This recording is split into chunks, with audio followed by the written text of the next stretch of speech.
ವಿದೇಹಾಪರಿ ಚಾಲೋನಿ ಪ್ರಪಂಚ ಮುಮುಕ್ಷು ಜನಾಲಾಗಿ ಅಧ್ಯಾತ್ಮ ಚರ್ಚಾ ಕರೋನಿ ಬಹುಲೋಕ ಜೇ ಮೇಳವೀತಿ ನಮಸ್ಕಾರ ತ್ಯಾ ಬ್ರಹ್ಮ ಚೈತನ್ಯ ಮೂರ್ತಿ बोलो राजा राम राम बोलो सीता राम राम बोलो राजा राम राम बोलो सीता राम राम बोलो राजा राम राम बोलो सीता राम राम बोलो राजा राम राम बोलो सीता राम राम बोलो राजा राम राम बोलो सीता राम राम बोलो राजा राम राम बोलो सीता राम राम बोलो राजा राम राम बोलो सीता राम राम बोलो राजा राम राम बोलो सीता राम राम बोलो राजा राम राम बोलो सीता राम राम बोलो राजा राम राम बोलो सीता राम राम जानकी जीवन स्मरण जय जय राम।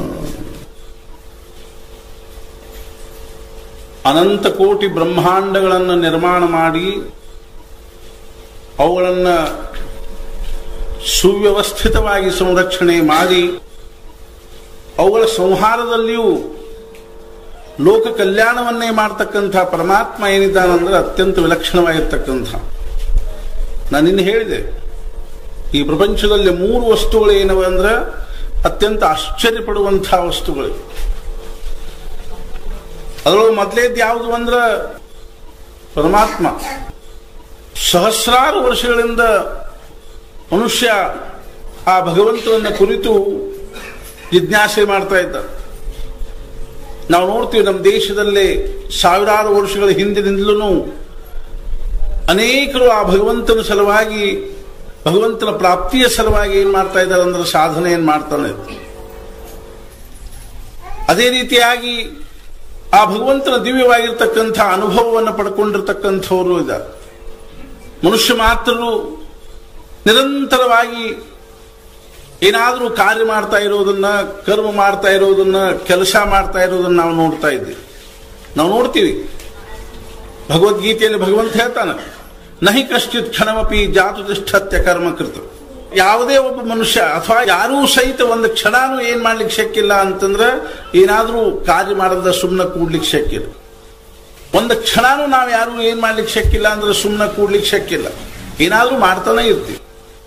ಆದ್ರೆ ಪ್ರಶ್ನೆ ಏನ್ ನಿರ್ಮಾಣ ಆಗ್ತದ ಅಂತ ತಿಳ್ಕೊಂಡು ಕೇಳಿದ್ರೆ, ನಾವು ಈ ಪ್ರಕಾರವಾಗಿ ನಿರಂತರವಾಗಿ ಯಾವ ಉದ್ದೇಶದಿಂದ, ಯಾವ ಭಾವನೆಯಿಂದ ಪ್ರೇರಿತರಾಗಿರ್ತಕ್ಕಂಥವರಾಗಿ ಕರ್ಮ ಮಾಡ್ತಾ ಇದ್ದೀವಿ ಅಂತ ತಿಳ್ಕೊಂಡು ಕೇಳಿದ್ರೆ ಶಾಸ್ತ್ರಕಾರ ಹೇಳ್ತಾರೆ, ಕಿಮಿಚ್ಛನ್ ಕರ್ಮ ಕರೋತಿ. ನಾವು ಯಾಕೆ ಇಷ್ಟೆಲ್ಲ ಧಡ್ಪಡಿಸ್ತಾ ಇರೋದು? ಸುಖಮಿಚ್ಛನ್ ಕರ್ಮ ಕರೋತಿ ನೈವ ದುಃಖಮಿಚ್ಛನ್. ನಾವೆಲ್ಲರೂ ಸುಖಕ್ಕಾಗಿ ಕರ್ಮ ಮಾಡ್ತಾ ಇದ್ದೀವಿ ಹೊರತು ದುಃಖಕ್ಕಾಗಲ್ಲ. ನಾವು ನೋಡ್ತಾ ಇದ್ದೀವಿ, ಜೀವನದ 30, 50, 60, 80 ವರ್ಷಗಳಾದವು. ತಿರಿಖತ್ತಾಗಿಂದ ಇವತ್ತಿನವರೆಗೂ ನಿರಂತರವಾಗಿ ಏನಾದರೂ ಕಾರ್ಯ ಮಾಡ್ತಾನೆ ಇದ್ದೀವಿ ಅವ್ಯಾಹತವಾಗಿ. ಶಾಸ್ತ್ರಕಾರ ಬರೀತಾರೆ, ಯಾರೂ ಒಂದು ಕ್ಷಣ ಏನ್ ಮಾಡ್ಲಿಕ್ಕೆ ಶಕ್ಕಿಲ್ಲ ಅಂತಂದ್ರೆ ಏನಾದ್ರೂ ಮಾಡಲ್ದ ಸುಮ್ಮನೆ ಕೂಡ್ಲಿಕ್ಕೆ ಶಕ್ಕಿಲ್ಲ. ಸುಮ್ಮನೆ ಕೂಡೋದು ಬಹಳ ಕಠಿಣ ಅದ. ನಮಗನಿಸ್ತದ, ನಾವು ಸುಮ್ಮನೆ ಕೂಡ್ಬೇಕಂತ ಮಾಡಿವ್ರಿ, ಶಕ್ಯನೇ ಇಲ್ಲ. ನಾವು ಸುಮ್ಮನೆ ಕೂಡೋದು ಅತಿಶಯ ಕಠಿಣ ಅದ. ಒಬ್ಬ ಮನುಷ್ಯ ನೀನು ಸುಮ್ಮನೆ ಕೂಡು ಅಂತ ಹೇಳೋದು ಏನದ ಅಂದ್ರೆ ಒಂದು ಶಿಕ್ಷಾ ಕೊಟ್ಟಂಗ. ನಾವು ಸುಮ್ಮನೆ ಕೂಡು ಅಂತ ಹೇಳೋದು ಏನದನೋ ಒಂದು ಶಿಕ್ಷಾ ಕೊಟ್ಟಂಗ. ಸುಮ್ಮನೆ ಕೂಡೋದು ಬಹಳ ಕಠಿಣ. ಏನಾದ್ರೂ ಕೆಲಸ ಮಾಡಬಹುದೇ ಹೊರತು ಸುಮ್ ಕೂಡೋದು ಬಹಳ ಕಠಿಣ. ಆದ್ರಿಂದ ಭಗವಂತನ ನಾಮಸ್ಮರಣೆ ಮಾಡೋದು ಏನದನೋ ಅತಿಶಯ ಕಠಿಣ. ಯಾಕಂದ್ರೆ ಸುಮ್ಮನೆ ಕೂಡ್ಬೇಕಾಗ್ತದೆ. ಸುಮ್ಮನೆ ಕೂತ್ಕೊಂಡು ಜಪ ಮಾಡ್ಬೇಕು ನೋಡ್ರಿ, ಬಹಳ ಕಠಿಣ ಅದ. ಒಂದು 5 ನಿಮಿಷ 10 ನಿಮಿಷ ಕೂತ್ಕೊಂಡು ಮಾಡೋದಾಗನ ಸಾಕು ಅನಿಸ್ಬಿಡ್ತದ. ನಾವು ಒಂದ್ಸಲ ಒಂದು ಮಜಾ ಏನಾಯ್ತು ಅಂತ ತಿಳ್ಕೊಂಡು ಕೇಳಿದ್ರೆ, ಛತ್ರಪತಿ ಶಿವಾಜಿ ಒಂದು ಕಿಲ್ಲಾ ಕೋಟೆ ಕಟ್ಟಿಸ್ಲಿಕ್ಕೆ ಹತ್ತಿದ್ದ. 100 ಜನರು ಅಲ್ಲಿ ಕೆಲಸ ಮಾಡ್ಲಿಕ್ಕೆ ಹತ್ತಿದ್ರು. ಒಂದು ಸಹಜವಾಗಿ ಅವನ ತಲೆಯಾಗ ಒಂದು ವಿಚಾರ ಏನು ಬಂತು ಅಂತಂದ್ರ, ನಮ್ಮ ಗುರುಗಳಾಗಿರ್ತಕ್ಕಂಥ ಸಮರ್ಥ ರಾಮದಾಸ್ ಸ್ವಾಮಿಗಳು ಊರೂರು ಅಡ್ಡಾಡಿ ಜಪ ಮಾಡ್ರಿ ಅಂತ. ಆದ್ರೆ ಇಲ್ಲಿ ಅನಾಯಾಸವಾಗಿ 300-400 ಜನರು ಕೆಲಸ ಮಾಡ್ಲಿಕ್ಕೆ ಹತ್ಯಾರ. ಇವ್ರ ಕಡೆಯಿಂದ ದಿನ 1 ತಾಸು ಜಪ ಮಾಡಿಸಿದ್ರೆ ಬೇಕಾದಷ್ಟು ಜಪದ ರಾಶಿ ಬೀಳ್ತದ, ನಾವು ಹಿಂಗ್ಯಾಕೆ ಮಾಡಬಾರ್ದು ಅಂತ ಅವ್ರ ತಲೆಯಾಗ ಬಂತು.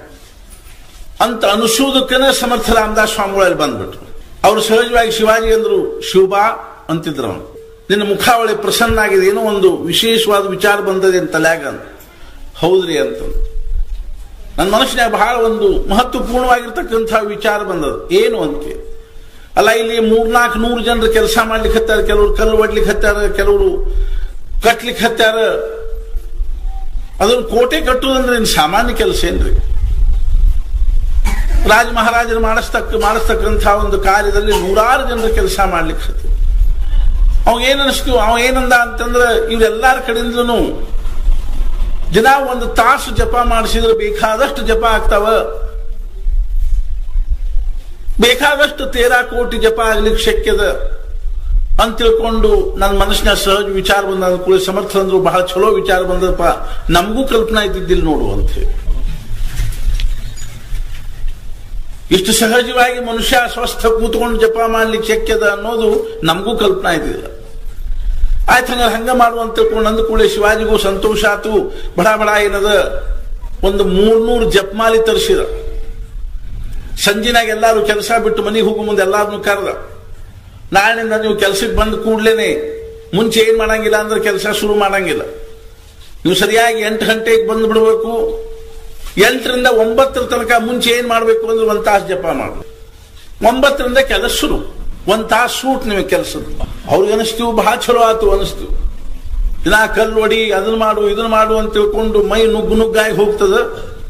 ಅದಕ್ಕಿಂತಲೂ ಸ್ವಸ್ಥ ಕೂತ್ಕೊಂಡು 1 ತಾಸು ಜಪ ಮಾಡುವುದು ಅನಾಯಾಸವಾಗಿ ಚಲೋ ಆತು ಅಂತ ತಿಳ್ಕೊಂಡು ಎಲ್ಲಾರು ಖುಷಿಲೇ ಜಪಮಾಲಿ ತಗೊಂಡು ತಮ್ಮ ಮನೆಗೆ ಹೋದ್ರು. ಮರದು ಸರಿಯಾಗಿ ಬಂದ್ರು, 8 ಗಂಟೆಗೆ ಬಂದ್ರು. ಎಲ್ಲರಿಗೂ ಜಪಮಾಲಿ ಹಿಡ್ಕೊಂಡು ತಮಗೆ ಎಲ್ಲೆಲ್ಲಿ ಅನುಕೂಲ ಆಗ್ತಿತ್ತು ಅಲ್ಲೆಲ್ಲಿ ಒಬ್ಬೊಬ್ರು ಒಂದೊಂದು ಕಡೆ ಕೂತ್ಕೊಂಡ್ರು. ಕೆಲವು ತೆಗ್ಗಿನ್ಯಾಗ ಕೂತರು, ಕೆಲವರು ಕಲ್ಲಿನ ಮ್ಯಾಲ ಕೂತರು, ಕೆಲವರು ಗಿಡದ ಬುಡಕ್ ಕೂತರು. 8 ಗಂಟೆಗೆ ಸರಿಯಾಗಿ ಗಂಟಿ ಬಾರಿಸಿದ್ರು, ಜಪ ಶುರು ಮಾಡಬೇಕು ಅಂತ. ಆಯ್ತು ಅಂತೆಲ್ಲಾರು ಕಣ್ಣು ಮುಚ್ಚಿ ಕೈಯಾಗಿ ಜಪಮಾಲಿ ಹಿಡ್ಕೊಂಡು ಜಪ ಮಾಡ್ಲಿಕ್ಕೆ ಶುರು ಮಾಡಿದ್ರು. 5 ನಿಮಿಷ ಆಗಿತ್ತಷ್ಟ. 5 ನಿಮಿಷ ಅವ್ರಿಗೆ ಕಣ್ಣು ತೆಗೆದು ಮಗ್ಗಲ್ಲ ಅವ್ನು ಕೇಳ್ದ ಎಷ್ಟೊತ್ತಾತು ಅಂತ ಕೇಳಿ. ಅವಂದ ಈಗಿನೂ 5 ನಿಮಿಷ ಆಗ್ಯದ ಅಂದ.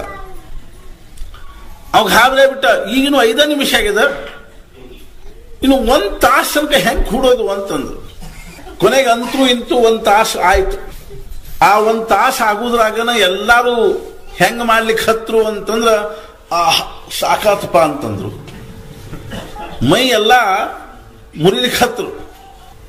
ಅವಾಗ ಅವರು ವಿಚಾರ ಮಾಡಿದ್ರು, ಹಿಂಗ ದಿನ ಕೂಡೋದು ಬಂದ್ರೆ ಹೆಂಗ್ ಮಾಡೋದು ಅಂತ ವಿಚಾರ.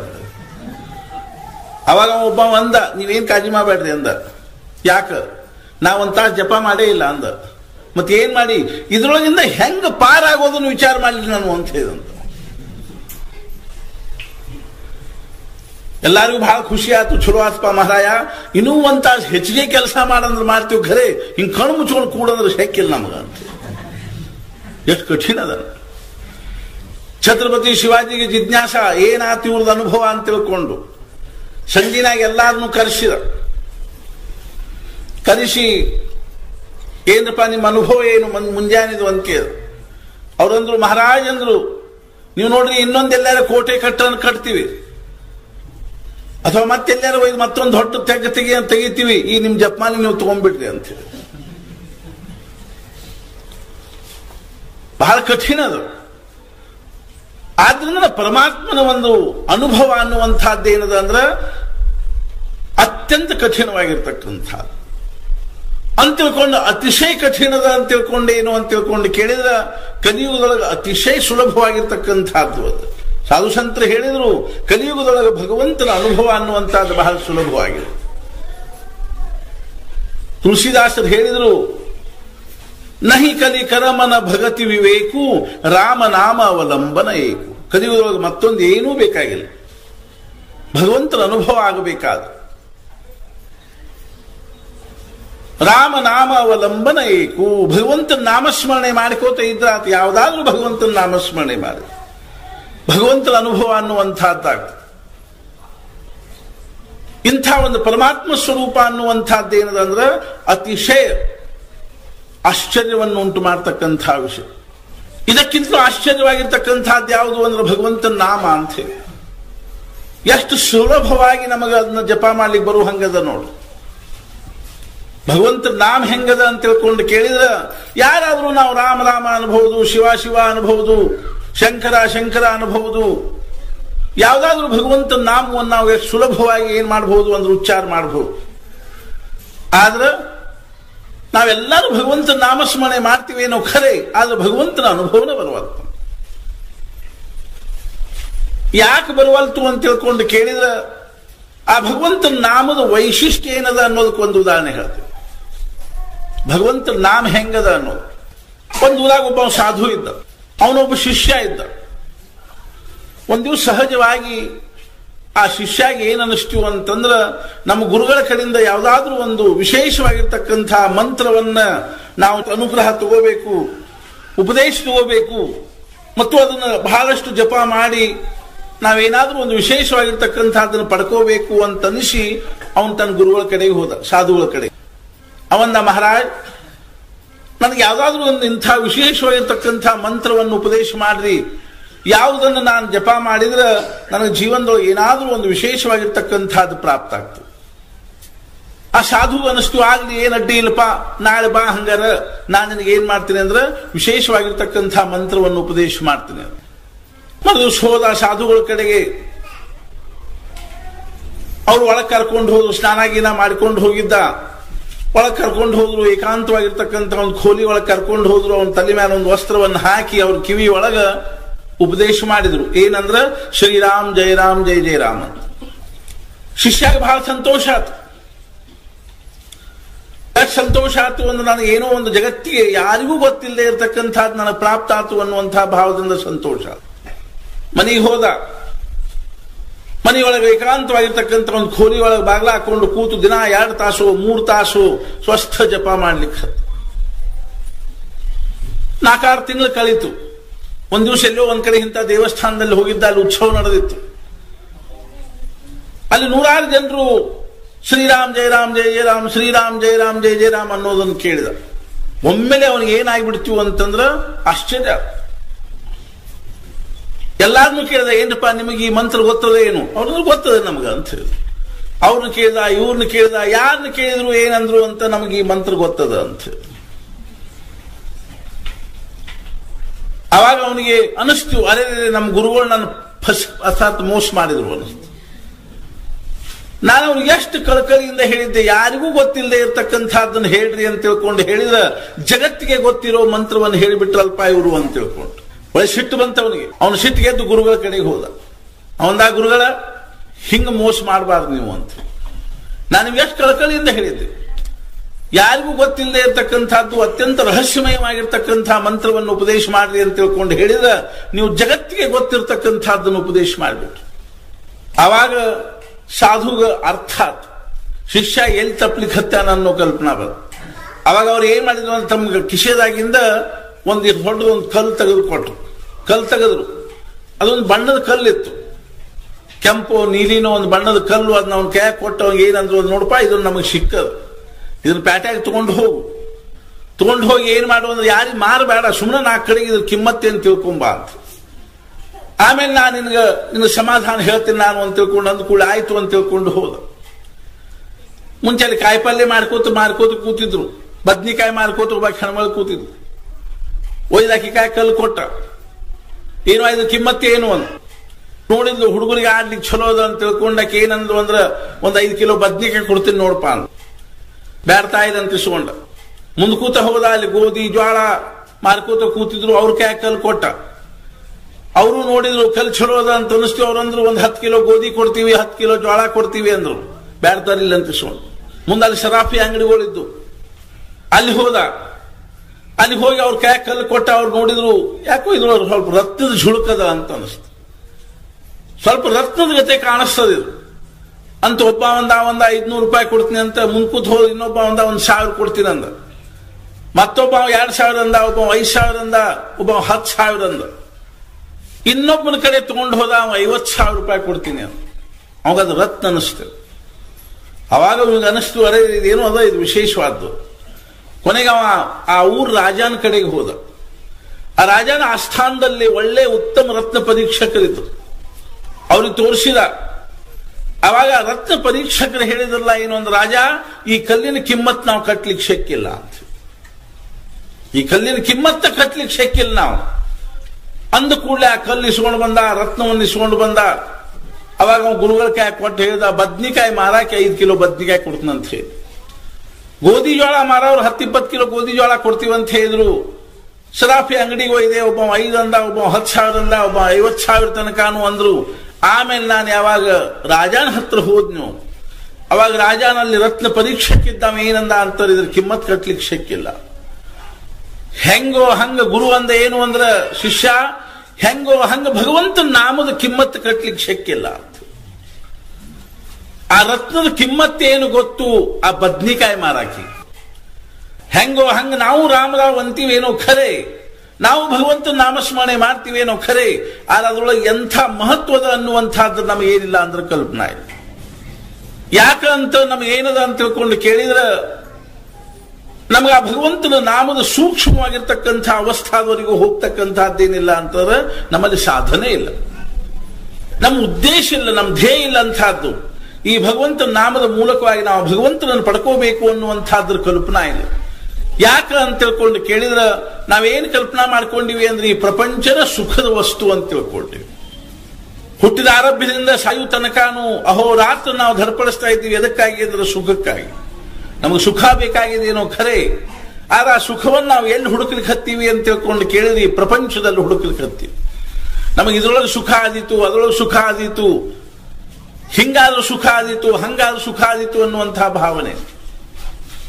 ಆದ್ರೆ ಸಾಧು ಸತ್ಪುರುಷರು ಏನಂತಾರ ಅಂತ ತಿಳ್ಕೊಂಡು ಕೇಳಿದ್ರೆ, ಈ ಪ್ರಪಂಚ ಏನಲ್ಲ ಅಂದ್ರೆ ಸುಖದ ಸಾಧನೆ ಅಲ್ಲ. ನಾ ಎಷ್ಟೋ ಸಲ ಒಂದು ಉದಾಹರಣೆ ಹೇಳ್ತಿರ್ತೀನಿ. ನಮ್ದು ಹೆಂಗಾಗ್ಯದ ಪರಿಸ್ಥಿತಿ ಅಂತಂದ್ರೆ, ಒಬ್ಳು ಮುದುಕಿ ತನ್ನ ಗುಡಿಸಲು ಮುಂದೆ ಸಾಯಂಕಾಲ 7:30-8 ಗಂಟೆ ಸುಮಾರು ಟ್ಯೂಬ್ಲೈಟ್ ಬೆಳಕಿನೊಳಗೆ ಏನು ಹುಡುಕಾಡ್ಲಿಕ್ಕೆ ಹತ್ತಿದ್. ಆಕೆ ಬಹಳ ತನಕ ಹುಡುಕ್ತಾ ಇರೋದನ್ನ ಒಬ್ಬ ಹುಡುಗ ನೋಡ್ಕೋತ ನಿಂತಿದ್ದ. ಆ ಹುಡುಗಂದ, ಅಜ್ಜಿ ಎಷ್ಟೊತ್ತಾತ್ ಹುಡುಗರಿಗೆ ಹತ್ತೀನಿ, ಏನ್ ಕಳ್ಕೊಂಡಿರಿ ಅದು? ಆ ಮುದುಕಿ ಅಂದು, ಸೂಜಿ ಕಳ್ಕೊಂಡಿನ್ಪ ಹುಡುಗರಿಗೆ ಹತ್ತೀನಿ ಅಂತ ಹೇಳಿ. ಹುಡುಗ ಅನಿಸ್ತೀವಿ, ಪಾಪ ಮುದುಕಿ ಕಡೆ ಕಾಣಿಸುತ್ತೆ, ಆ ಹುಡುಗಿ ಕೊಟ್ರಾತು ಅಂತ ತಿಳ್ಕೊಂಡು ಒಂದ್ ಸ್ವಲ್ಪ ಹೊತ್ತು ಹುಡುಕ್ಯಾಡಿ, ಅವಗೂ ಎಲ್ಲಿ ಸಿಗ್ಲಿಲ್ಲ. ಅವಾಗ ಅವ್ನು ಕೇಳಿದ, ಅಜ್ಜಿ ಸಾಧಾರಣ ಅದು ಎಲ್ಲಿ ಬಿದ್ದದ್ದು ಹೇಳ್ರಿ, ಹುಡುಗಿ ಕೊಡ್ತೀನಿ ಅಂತ. ಅವಾಗ ಆ ಮುದುಕಿ ಏನಂದ್ಲು, ಒಳಗೆ ಅಡಿಗೆ ಮನೆ ಬಿದ್ದದಪ್ಪ ಅಂತ ಹೇಳಿ. ಅರೆ, ಅಡಿಗೆ ಮನೆ ಬಿದ್ದಿರೋ ಸೂಜಿ ಇಲ್ಲಿ ಅಂಗಳದ ಯಾಕೆ ಹುಡುಗರಿಗೆ ಹತ್ತೀರಿ? ಅವ ಏನಂದ, ಆಕೆ ಏನಂದ್ಲು ಅಂತಂದ್ರೆ, ಒಳಗೆ ಕಾತ್ಲಿದಪ್ಪ, ಇಲ್ಲಿ ಬೆಳಕದ, ಅದಕ್ಕೆ ಇಲ್ಲಿ ಹುಡುಗರಿಗೆ ಹತ್ತೀನಿ ಅಂತ. ನಮ್ಮದು ಹಿಂಗಾಗಿ ಸಮಾಧಾನ ಅನ್ನುವಂಥ ಸೂಜಿ ಕಳ್ಕೊಂಡಿರೋದು ಒಂದು ಕಡೆಗೆ, ಹುಡುಕಲಿಕ್ಕೆ ಹತ್ತಿರೋದು ಒಂದು ಕಡೆ. ಸುಖ ಅನ್ನುವಂಥ ಸೂಜಿ ಕಳ್ಕೊಂಡಿರೋದು ಒಂದು ಕಡೆಗೆ, ಹುಡುಕಲಿಕ್ಕೆ ಹತ್ತಿರೋದು ಒಂದು ಕಡೆ. ಕೇವಲ ಈ ಪ್ರಪಂಚದೊಳಗೆ ಒಂದು ಸುಖದ್ದು ಸಮಾಧಾನದ್ದು ವಸ್ತು ಅದ, ಅದು ಯಾವುದು ಅಂದ್ರೆ ಪರಮಾತ್ಮ ಅಂತ. ತುಕಾರಾಮ್ ಮಹಾರಾಜರು ಒಂದು ಅಭಂಗದಾಗ ಹೇಳ್ತಾರೆ, ಚಿತ್ತರಾಹೇ ಸಮಾಧಾನ ಹೇಚಿ ದೇವಾಚೆ ದರ್ಶನ. ಅಖಂಡ ಸಮಾಧಾನ ಅಂತೇನದನೋ ಅದ ಭಗವಂತನ ಅನುಭವ ಅಂತ. ಭಗವಂತನ ಅನುಭವ ಅಂದ್ರೆ ಏನಂತ ತಿಳ್ಕೊಂಡಿವಿ ನಾವು. ಭಗವಂತ ಅಂದ ಕೂಡಲೇ ನಮ್ಗೆ ಸಾಮಾನ್ಯವಾಗಿ ನಮ್ದು ಏನ್ ಕಲ್ಪನಾ ಆಗ್ತಂದ್ರೆ, ನಮ್ಮ ಕಣ್ಣು ಮುಂದೆ ಏನಾದ್ರೂ ಒಂದು ಅರ್ಥಾತ್ ಏನು ಅಂತಂದ್ರೆ, ದಿವ್ಯವಾಗಿರ್ತಕ್ಕಂತಹ ಭಾವದಲ್ಲಿ ಭಗವಂತನ ದರ್ಶನ ಆಗ್ತದ. ಆ ದರ್ಶನ ಏನೋ ಖರೆ, ಆದ್ರೆ ಖರೆ ಅನುಭವ ಏನು ಅಂತಂದ್ರೆ, ಚಿತ್ತರಾಹೇ ಸಮಾಧಾನ ಹೇಚಿ ದೇವಾಚೆ ದರ್ಶನ. ಅಖಂಡ ಸಮಾಧಾನ ಏನದನೋ ಅದ ನಿಜವಾಗಿರ್ತಕ್ಕಂತಹ ಭಗವಂತನ ಅನುಭವ. ಆ ಅಖಂಡ ಸಮಾಧಾನ ಅನ್ನುವಂಥದ್ದು ಯಾವ ರೀತಿಯಾಗಿ ನಮಗೆ ಅನುಭವಕ್ಕೆ ಬರ್ತದ ಅಂತಂದ್ರೆ, ನಮ್ಮ ಅಂತಃಕರಣದಲ್ಲಿರ್ತಕ್ಕಂಥ ಎಲ್ಲ ವಿಚಾರಗಳು ಯಾವಾಗ ಶಾಂತ ಆಗ್ತಾವ. ಯೋಗ ಸೂತ್ರದಲ್ಲಿ ಪಾತಂಜಲಿ ಬರಿತಾ ಇದ್ದಾನೆ ಏನು ಅಂದ್ರೆ, ನಿರ್ವಿಚಾರ ವೈಶಾರದ್ಯಾಂ ಅಧ್ಯಾತ್ಮ ಪ್ರಸಾದ. ನಮ್ಮ ಮನಸ್ಸು ಶಾಂತ ಆಗ್ಬೇಕು, ನಮ್ಮ ಮನಸ್ಸು ನಿರ್ವಿಚಾರ ಆಗ್ಬೇಕು. ಆವಾಗ ಮಾತ್ರ ನಮಗೆ ಖರೆ ಸಮಾಧಾನದ ಅನುಭವ ಬರ್ತದ, ಅದರೊಳಗಿಂದ ಪರಮಾತ್ಮನ ಅನುಭವ ಬರ್ತದೆ. ಆದ್ರಿಂದ ನಿಜವಾಗಿಯೂ ಏನದ ಅಂತ ತಿಳ್ಕೊಂಡು ಕೇಳಿದ್ರೆ, ಭಗವಂತನ ಒಂದು ಅನುಭವ ಅನ್ನುವಂಥದ್ದು ಒಳಗೆ ಬರುವಂತಹದ್ದೇ ಹೊರತು ಹೊರಗೆ ಬರುವಂತಹದ್ದು.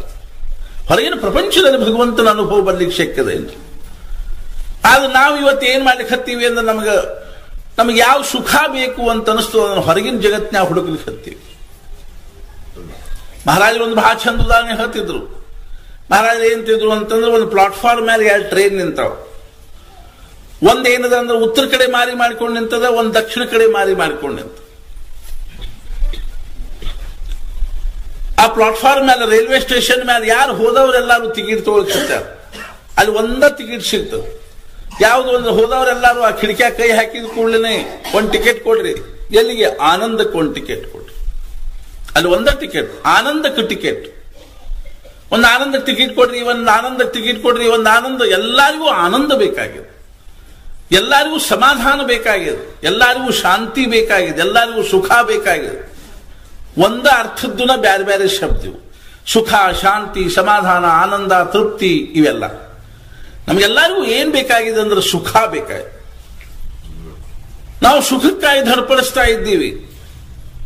ಶ್ರಾವಣ ಮಾಸ ಬಂತು, ಒಂದು ತಿಂಗಳು ಏನಾದರೂ ಶ್ರವಣ ಮಾಡೋಣ. ಯಾಕ್ರಿ? ಸುಖ ಆಗ್ತದೆ, ಸಮಾಧಾನ ಆಗ್ತದೆ ಮನಸ್ಸು. ಯಾಕ್ರಿ ನೌಕರಿ ಮಾಡ್ಲಿಕ್ಕೆ ಹತ್ತೀರಿ? ಹೌದ್ರಿ, ನಾಲ್ಕು ದುಡ್ಡು ಗಳಿಸ್ಬೇಕು. ಏನಾಗ್ತಾ ಅದರಿಂದ? ಸುಖ ಆಗ್ತದೆ. ಪ್ರತಿಯೊಂದರೊಳಗೂ ನಾವು ಸುಖದ ಕಲ್ಪನಾದಿಂದ ಧಡಪಡಿಸ್ತಾ ಇದ್ದೇವೆ. ಆದ್ರೆ ಸಾಧು ಸತ್ಪುರುಷರು ಏನಂತಾರ ಅಂತಂದ್ರ, ಯಾವುದೊಳಗೆ ನೀವು ಸುಖದ ಕಲ್ಪನಾ ಮಾಡ್ಲಿಕ್ಕೆ ಹತ್ತೀರೋ ಅದರೊಳಗಿನ ಸುಖ ಎಂಥದ್ದದ ಅಂತ ತಿಳ್ಕೊಂಡು ಕೇಳಿದ್ರೆ ತೋರಿ ಮರೆ ಆಗ್ತಕ್ಕಂಥದ್ದು. ನರೇಗಲದಲ್ಲೇ ಒಬ್ಬ ಸತ್ಪುರುಷರಾಗಿ ಹೋದ್ರು. ಅವ್ರಿಗೆ ಏನಂತಿದ್ರು ಅಂದ್ರೆ ಹುಚ್ಚ ಈರಪ್ಪಜ್ಜ ಅಂತಿದ್ರು. ಹುಚ್ಚ ಈರಪ್ಪಜ್ಜನ ಜಾತ್ರೆ ಆಗ್ತದೆ ನೋಡ್ರಿ. ಆ ಹುಚ್ಚ ಈರಪ್ಪಜ್ಜನ ಜಾತ್ರೆ ಒಳಗಿನ ಭಜಿ ಭಾರಿ ಮಜಾ ಇರ್ತದೆ. ಆ ಹುಚ್ಚ ಈರಪ್ಪಜ್ಜ ಏನಂತಿದ್ರು ಅಂದ್ರೆ, ಯಾವ್ದು ಹೌದೋ ಅದಲ್ಲ, ಯಾವ್ದಲ್ಲೋ ಅದು ಹೌದು ನರಿ ಅಂತ. ಎಷ್ಟು ಮರ್ಮದ ನೋಡ್ರಿ. ಉಪನಿಷತ್ತುಗಳು ಏನ್ ಹೇಳಿದ್ವು ಅದನ್ನ ಅವರು ಈ ಶಬ್ದದಾಗಿ ಹೇಳಿದ್ರು. ಅರ್ಥಾತ್ ಯಾವುದು ಹೌದೋ ಅದಲ್ಲ, ಯಾವುದನ್ನು ನೀನು ಇವತ್ತು ಖರೆ ಅಂತ ತಿಳ್ಕೊಂಡಿಯೋ ಅದು ಖರೆ ಅಲ್ಲ. ನಾವೇನ್ ಖರೆ ಅಂತ ತಿಳ್ಕೊಂಡಿವಿ? ಪ್ರಪಂಚ, ದುಡ್ಡು, ಮನಿ, ಮಾರು, ಹೊಲ, ಎಸ್ಟೇಟು, ಬಂಗ್ಲೆ, ಹೆಂಡತಿ, ಮಕ್ಕಳು, ಇದೆಲ್ಲ ಖರೆ ಅಂತ ತಿಳ್ಕೊಂಡಿವಿ. ಯಾವ್ದು ಹೌದೋ ಅದಲ್ಲ. ಯಾವುದರ ಬಗ್ಗೆ ನಿನಗೆ ಏನೇನು ಕಲ್ಪನಾ ಇಲ್ಲೋ, ಯಾವುದಲ್ಲೋ ಅದ ಖರೆ ಹೌದು. ಯಾ ನಿಶಾ ಸರ್ವಭೂತಾನಾಂ ತಸ್ಯಾಂ ಜಾಗೃತಿ ಸಂಯಮಿ ಯಸ್ಯಾಂ ಜಾಗೃತಿ ಭೂತಾನಿ ಸಾ ನಿಶಾ ಪಶ್ಯತೋ ಮುನೇಹೇ. ಸ್ವಾಮಿ ವಿವೇಕಾನಂದರು ಅಮೆರಿಕಾದಿಂದ ಬರುವ ಮುಂದೆ ಇಂಗ್ಲೆಂಡಿಗೆ ಹೋಗಿದ್ರು, ಲಂಡನ್ಗೆ ಹೋಗಿದ್ರು. ಆಗ ಲಂಡನ್ ನಲ್ಲಿ ಮ್ಯಾಕ್ಸ್ ಮುಲ್ಲರ್ ಅಂತ ತಿಳ್ಕೊಂಡು ಒಬ್ಬ ಬಹಳ ದೊಡ್ಡ ಪಂಡಿತ ಇದ್ದ. ಅವನು ನಮ್ಮ ದೇಶದಲ್ಲಿ ಬಂದು ಇಲ್ಲಿ 12 ವರ್ಷದ ತನಕ ಅವನು ಸಂಸ್ಕೃತವನ್ನು ಅಭ್ಯಾಸ ಮಾಡಿ ಆಮೇಲೆ ಅಲ್ಲಿ ಲಂಡನ್ಗೆ ಹೋಗಿ ಅಲ್ಲಿ ಏನ್ ಮಾಡಿದ್ದ ಅಂತಂದ್ರ 40 ವರ್ಷಗಳವರೆಗೆ ಅಭ್ಯಾಸ ಮಾಡಿ ಚಿಂತನೆ ಮಾಡಿ ಋಗ್ವೇದದ ಸಾಯಣ ಭಾಷ್ಯವನ್ನ ಇಂಗ್ಲಿಷ್ನಲ್ಲಿ ಟ್ರಾನ್ಸ್ಲೇಷನ್ ಮಾಡಿ ಭಾರತೀಯ ಸಂಸ್ಕೃತಿ ಬಗ್ಗೆ, ಭಾರತೀಯ ಒಂದು ಅಧ್ಯಾತ್ಮದ ಬಗ್ಗೆ ಅವನಿಗೆ ಅತಿಶಯ ಅಭಿಮಾನ ಇತ್ತು. ವಿವೇಕಾನಂದರು ಅವನು ಭೇಟಿ ಆಗ್ಲಿಕ್ಕೆ ಹೋಗಿದ್ರು ಮ್ಯಾಕ್ಸ್ ಮುಲ್ಲರ್. ಅವಾಗ ಅವನಿಗೆ ಬಹಳ ಸಂತೋಷ ಆಯ್ತು. ಭಾರತದ ಬಗ್ಗೆ ಪ್ರೇಮ ಇರತಕ್ಕಂಥ ಮನುಷ್ಯ ವಿವೇಕಾನಂದ ನೋಡಿ ಬಹಳ ಸಂತೋಷ ಆಯ್ತು. ಒಂದ್ ದಿವಸ ಇಟ್ಕೊಂಡು ಬಹಳ ಸಂತೋಷದಿಂದ ಪ್ರೇಮದಿಂದ ಬೀಳ್ಕೊಟ್ಟ. ಮತ್ ಹೋಗಿ ಹೇಳಿದೆ ಏನು ಅಂದ್ರೆ, ನಿನ್ನ ದೇಶಕ್ಕೆ ಹೋದ ಬಳಕ, ನಿನ್ನ ಮಾತೃಭೂಮಿಗೆ ಹೋದ ಬಳಕ ನನಗೆ ಏನಾದ್ರೂ ಒಂದು ಕಾಣಿಕೆ ಕೊಟ್ಟು ಕಳಿಸು ಅಂತ ಹೇಳಿ. ಆಯ್ತು ಅಂತ ತಿಳ್ಕೊಂಡು ವಿವೇಕಾನಂದ ಯಾವಾಗ ಭಾರತಕ್ಕೆ ಬಂದ್ರು, ಅಮೆರಿಕಾದಿಂದ ಮೊದಲೇ ಸಲ ಅವರು ಭಾರತಕ್ಕೆ ಬಂದಾಗ ತಮಿಳುನಾಡಿನಲ್ಲಿ ರಾಮನದ್ ಅಂತ ಒಂದು ಊರದ, ಆ ಊರಿನಲ್ಲಿ ಅವರು ಹಡಗದಿಂದ ಮೊದಲೇ ಕೀಳಿದ್ರು.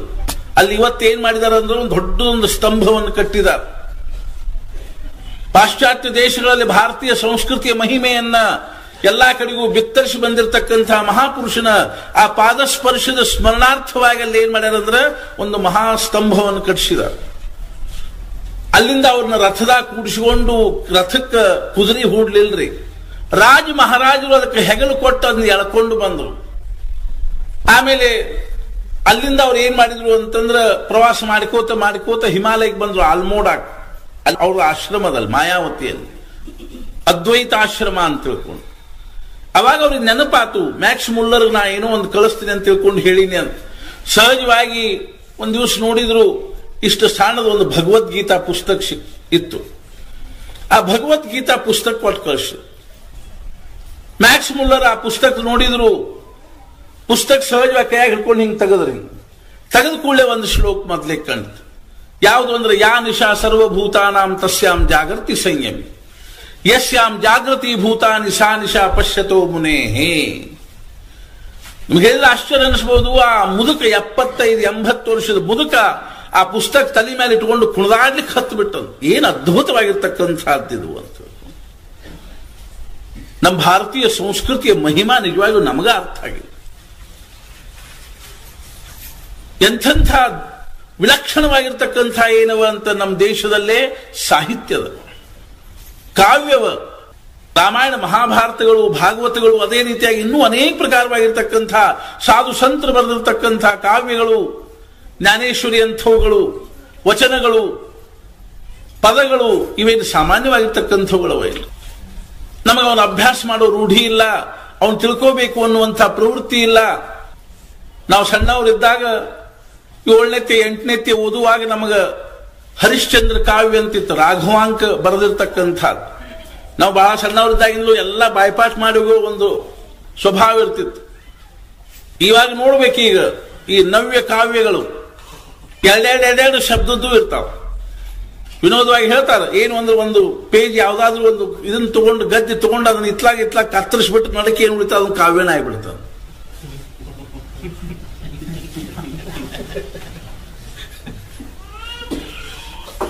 ನಮಗೆ ಆವತ್ತು ಬಾಯ್ಪಾಟ್ ಮಾಡಿದ್ದು ಇವತ್ತಿಗೂ ನೆನಪದ. ಎಂಥ ಒಂದು ಕಾವ್ಯದ ಸ್ಫೂರ್ತಿ ಅವ್ರಿಗೆ ಇರ್ತಿತ್ತು ಅಂತಂದ್ರೆ ಅದ್ರೊಳಗೆ ಅವ್ರು ಬರೀತಾರೆ. ರಾಘವಾಂಕ ಕವಿ ಬರೀತಾರೆ, ಹರಿಹರನ ಶಿಷ್ಯ ಗಳಗಳನೆ ಮುನ್ನ ಬೆಂದೊಳೆದಿರ್ದ ಕರಿಗೊಳ್ಳಿಗಳನ್ನೆಲ್ಲವಂ ಸಿದುಗಿ ತಂದೊಟ್ಟಿ ಮೇಲೆ ಮಂಗಳಮಯ ಕುಮಾರನಂ ಪಟ್ಟಿರಿಸಿ ಕೆಲದೊಳುರುವಗ್ನಿಯಂ ಪಿಳಿದು ನಿಂದು ಬೆಳೆದಲ್ಲಿ ಬೆಳೆ ಹುಟ್ಟಿದಲ್ಲಿ ಹುಟ್ಟೆಂದಿಳುಹಲು ಇಳುಹಲಾರದೆ ಬಾಯಿ ಬಿಳಿದು ನಟ್ಟಿರಳು ಸುಡಗಾಡಳೊಬ್ಬರೋರಂತೆ ಬಾಯಿ ಬಿಟ್ಟು ಹಲಬುವ ವೀರನಾರಿಯಾವಳೋ ಮೀರೆ ಸುಟ್ಟೆಯಾದಡೆ ನಿನ್ನ ವೀರ ಬಾಹುಕನಾಣೆ ಕದ್ದು ಸುಡ ಬಂದೆ ನಿನ್ನ ನೆಟ್ಟೆಲವ ಮುರಿವೆನಂದರವಣಚಿ ಬಂದು ಹಿಡಿದಿರ್ದ ಕಿಚ್ಚಂ ಕೆದರೆ ಮುಟ್ಟಿಗೆಯ ಮೇಲಿರ್ದ ಸುತನ ಹಿಂಗಾಲ್ ಬಿಡಿದು ಬಿಸುಟಂ ಭೂಪನು. ಎಂಥ ಕಾವ್ಯ! ಬಿಸುಡದಿರು ಬೇಡ ಬೇಡ ಕಟಕಟ ಹಸುಳೆನೊಂದಹನೆಂದು ಬೀಳುವವನೆತ್ತಿ ತಕ್ಕಿಸಿಕೊಂಡು ಕುಲವ ನೋಡದೆ ಬೇಡಿ ಕೊಂಬೆ ನಿವ ನನ್ನ ಮಗನಲ್ಲ ನಿನ್ನ ಶಿಶುವಿನೋಪಾದಿ ಸುಡರು ಅನುಮತವನಿತ್ತು ಕರುಣಿಸೇ. ಈಗಿರ್ತಾವ ನೋಡ್ರಿ, ನಾನು ನಿನಗಾಗಿ ನೀನು ನನಗಾಗಿ, ನಾನಿರುವೆ ನಿನಗಾಗಿ ನೀನಿರುವೆ ನನಗಾಗಿ. ಕರ್ನಾಟಕದ ವರ್ಣನೆ ಮಾಡಿದಾರ ಕವಿಗಳು. ಆವಾಗ ಏನು ಅಂದ್ರೆ, ಅಲ್ಲಿಗಲ್ಲಿಗೆ ಬೆಳೆದ ಬೆಳೆಗಳಿಂ ಮೆಳೆಗಳಿಂ ದಲ್ಲಿಗಲ್ಲಿಗೆ ರನ್ನ ದೆರೆಗಳಿಂ ಕೆರೆಗಳಿಂ ಪರಿವ ಪರಿಕಾಲ್ಗಳಿಂದೆ ಕಂಜ ಕುಮುದಂಗಳಿಲ್ಲದ ಸರಂ ಸರದಿರಂಜಿಸದ ಶುಕಪಿಕಂಗಳಿಗೆ ಮಂಜರಿಯ ನೀಯದಿಯ ಮಾವುಗಳ ನಪ್ಪದ ಬಳ್ಳಿಗಳೊಳು ಅನ್ಲಿಕ್ಕೆ ಬರೋದ್ರಿ ನಮಗೆ ಚಂದಂಗೆ. ಅಷ್ಟು ಅದ್ಭುತವಾಗಿ ತಿಳ್ಕೊಳ್ತ. ನಾ ಏನ್ ಹೇಳಿಕ್ ಹತ್ತೀನಿ ಅಂತ ತಿಳ್ಕೊಂಡು ಕೇಳಿದ್ರೆ ಆ ಮ್ಯಾಕ್ಸ್ ಮುಲ್ಲರ್ ಎಷ್ಟು ಆನಂದ ಆತ್ವದ್ರಿ. ಏನು ಭಾರತೀಯ ಸಂಸ್ಕೃತಿಪ ಅಂತ ಏನ್ರಿ ಅದರ ಅರ್ಥ ಅಂತ ತಿಳ್ಕೊಂಡು ಕೇಳಿದ್ರೆ ಸಂಪೂರ್ಣವಾಗಿರ್ತಕ್ಕಂಥ ಜೀವನವನ್ನು ಉದ್ಘಾಟನೆ ಮಾಡತಕ್ಕಂಥ ಶ್ಲೋಕದ ಯಾ ನಿಶಾ ಸರ್ವಭೂತಾನ. ಯಾವುದು ಹೌದೋ ಅದು ಅಲ್ಲ, ಯಾವುದು ಅಲ್ಲೋ ಅದು ಹೌದು ಅನ್ನೋ ಅರ್ಥವನ್ನು ಹೇಳೋ ಶ್ಲೋಕ. ಯಾ ನಿಶಾ ಸರ್ವಭೂತಾನ, ಎಲ್ಲ ಮನುಷ್ಯ ಮಾತ್ರನಿಗೆ ಯಾವುದು ಕತ್ಲಿಗತೆ ಅದನ್ನು, ಯಾವುದರ ಅನುಭವ ಇಲ್ಲೋ ತಸ್ಯಾಂ ಜಾಗೃತಿ ಸಂಯಮಿ. ಜ್ಞಾನಿ ಆಗಿರ್ತಕ್ಕಂಥವ ಆ ಅವಸ್ಥೆಯನ್ನ ಅರ್ಥ ಮಾಡಿಕೊಂಡಿರ್ತಾರೆ, ಆ ಅವಸ್ಥೆಯಲ್ಲಿ ವಾಸ ಮಾಡಿರ್ತಾರೆ. ಅರ್ಥಾತ್ ಆ ಅವಸ್ಥೆಯ ಅನುಭವ ಇರ್ತದೆ. ಯಾವ ಅವಸ್ಥೆಯ ವಿಷಯದಲ್ಲಿ ನಮಗೆ ಯಾರಿಗೂ ಅನುಭವ ಇಲ್ಲೋ. ಮಹಾರಾಜ್ ಹೇಳ್ತಿದ್ರು, ಮನುಷ್ಯನ ಜೀವನ ಅಂದ್ರೆ ಹೆಂಗದ ಅಂತಂದ್ರ 4 ಅಂತಸ್ತಿನ ಮನಿ ಇದ್ದಂಗದ. ಮನುಷ್ಯ ಜೀವನ ಹೆಂಗದ? 4 ಅಂತಸ್ತಿನ ಮನಿ ಅದ.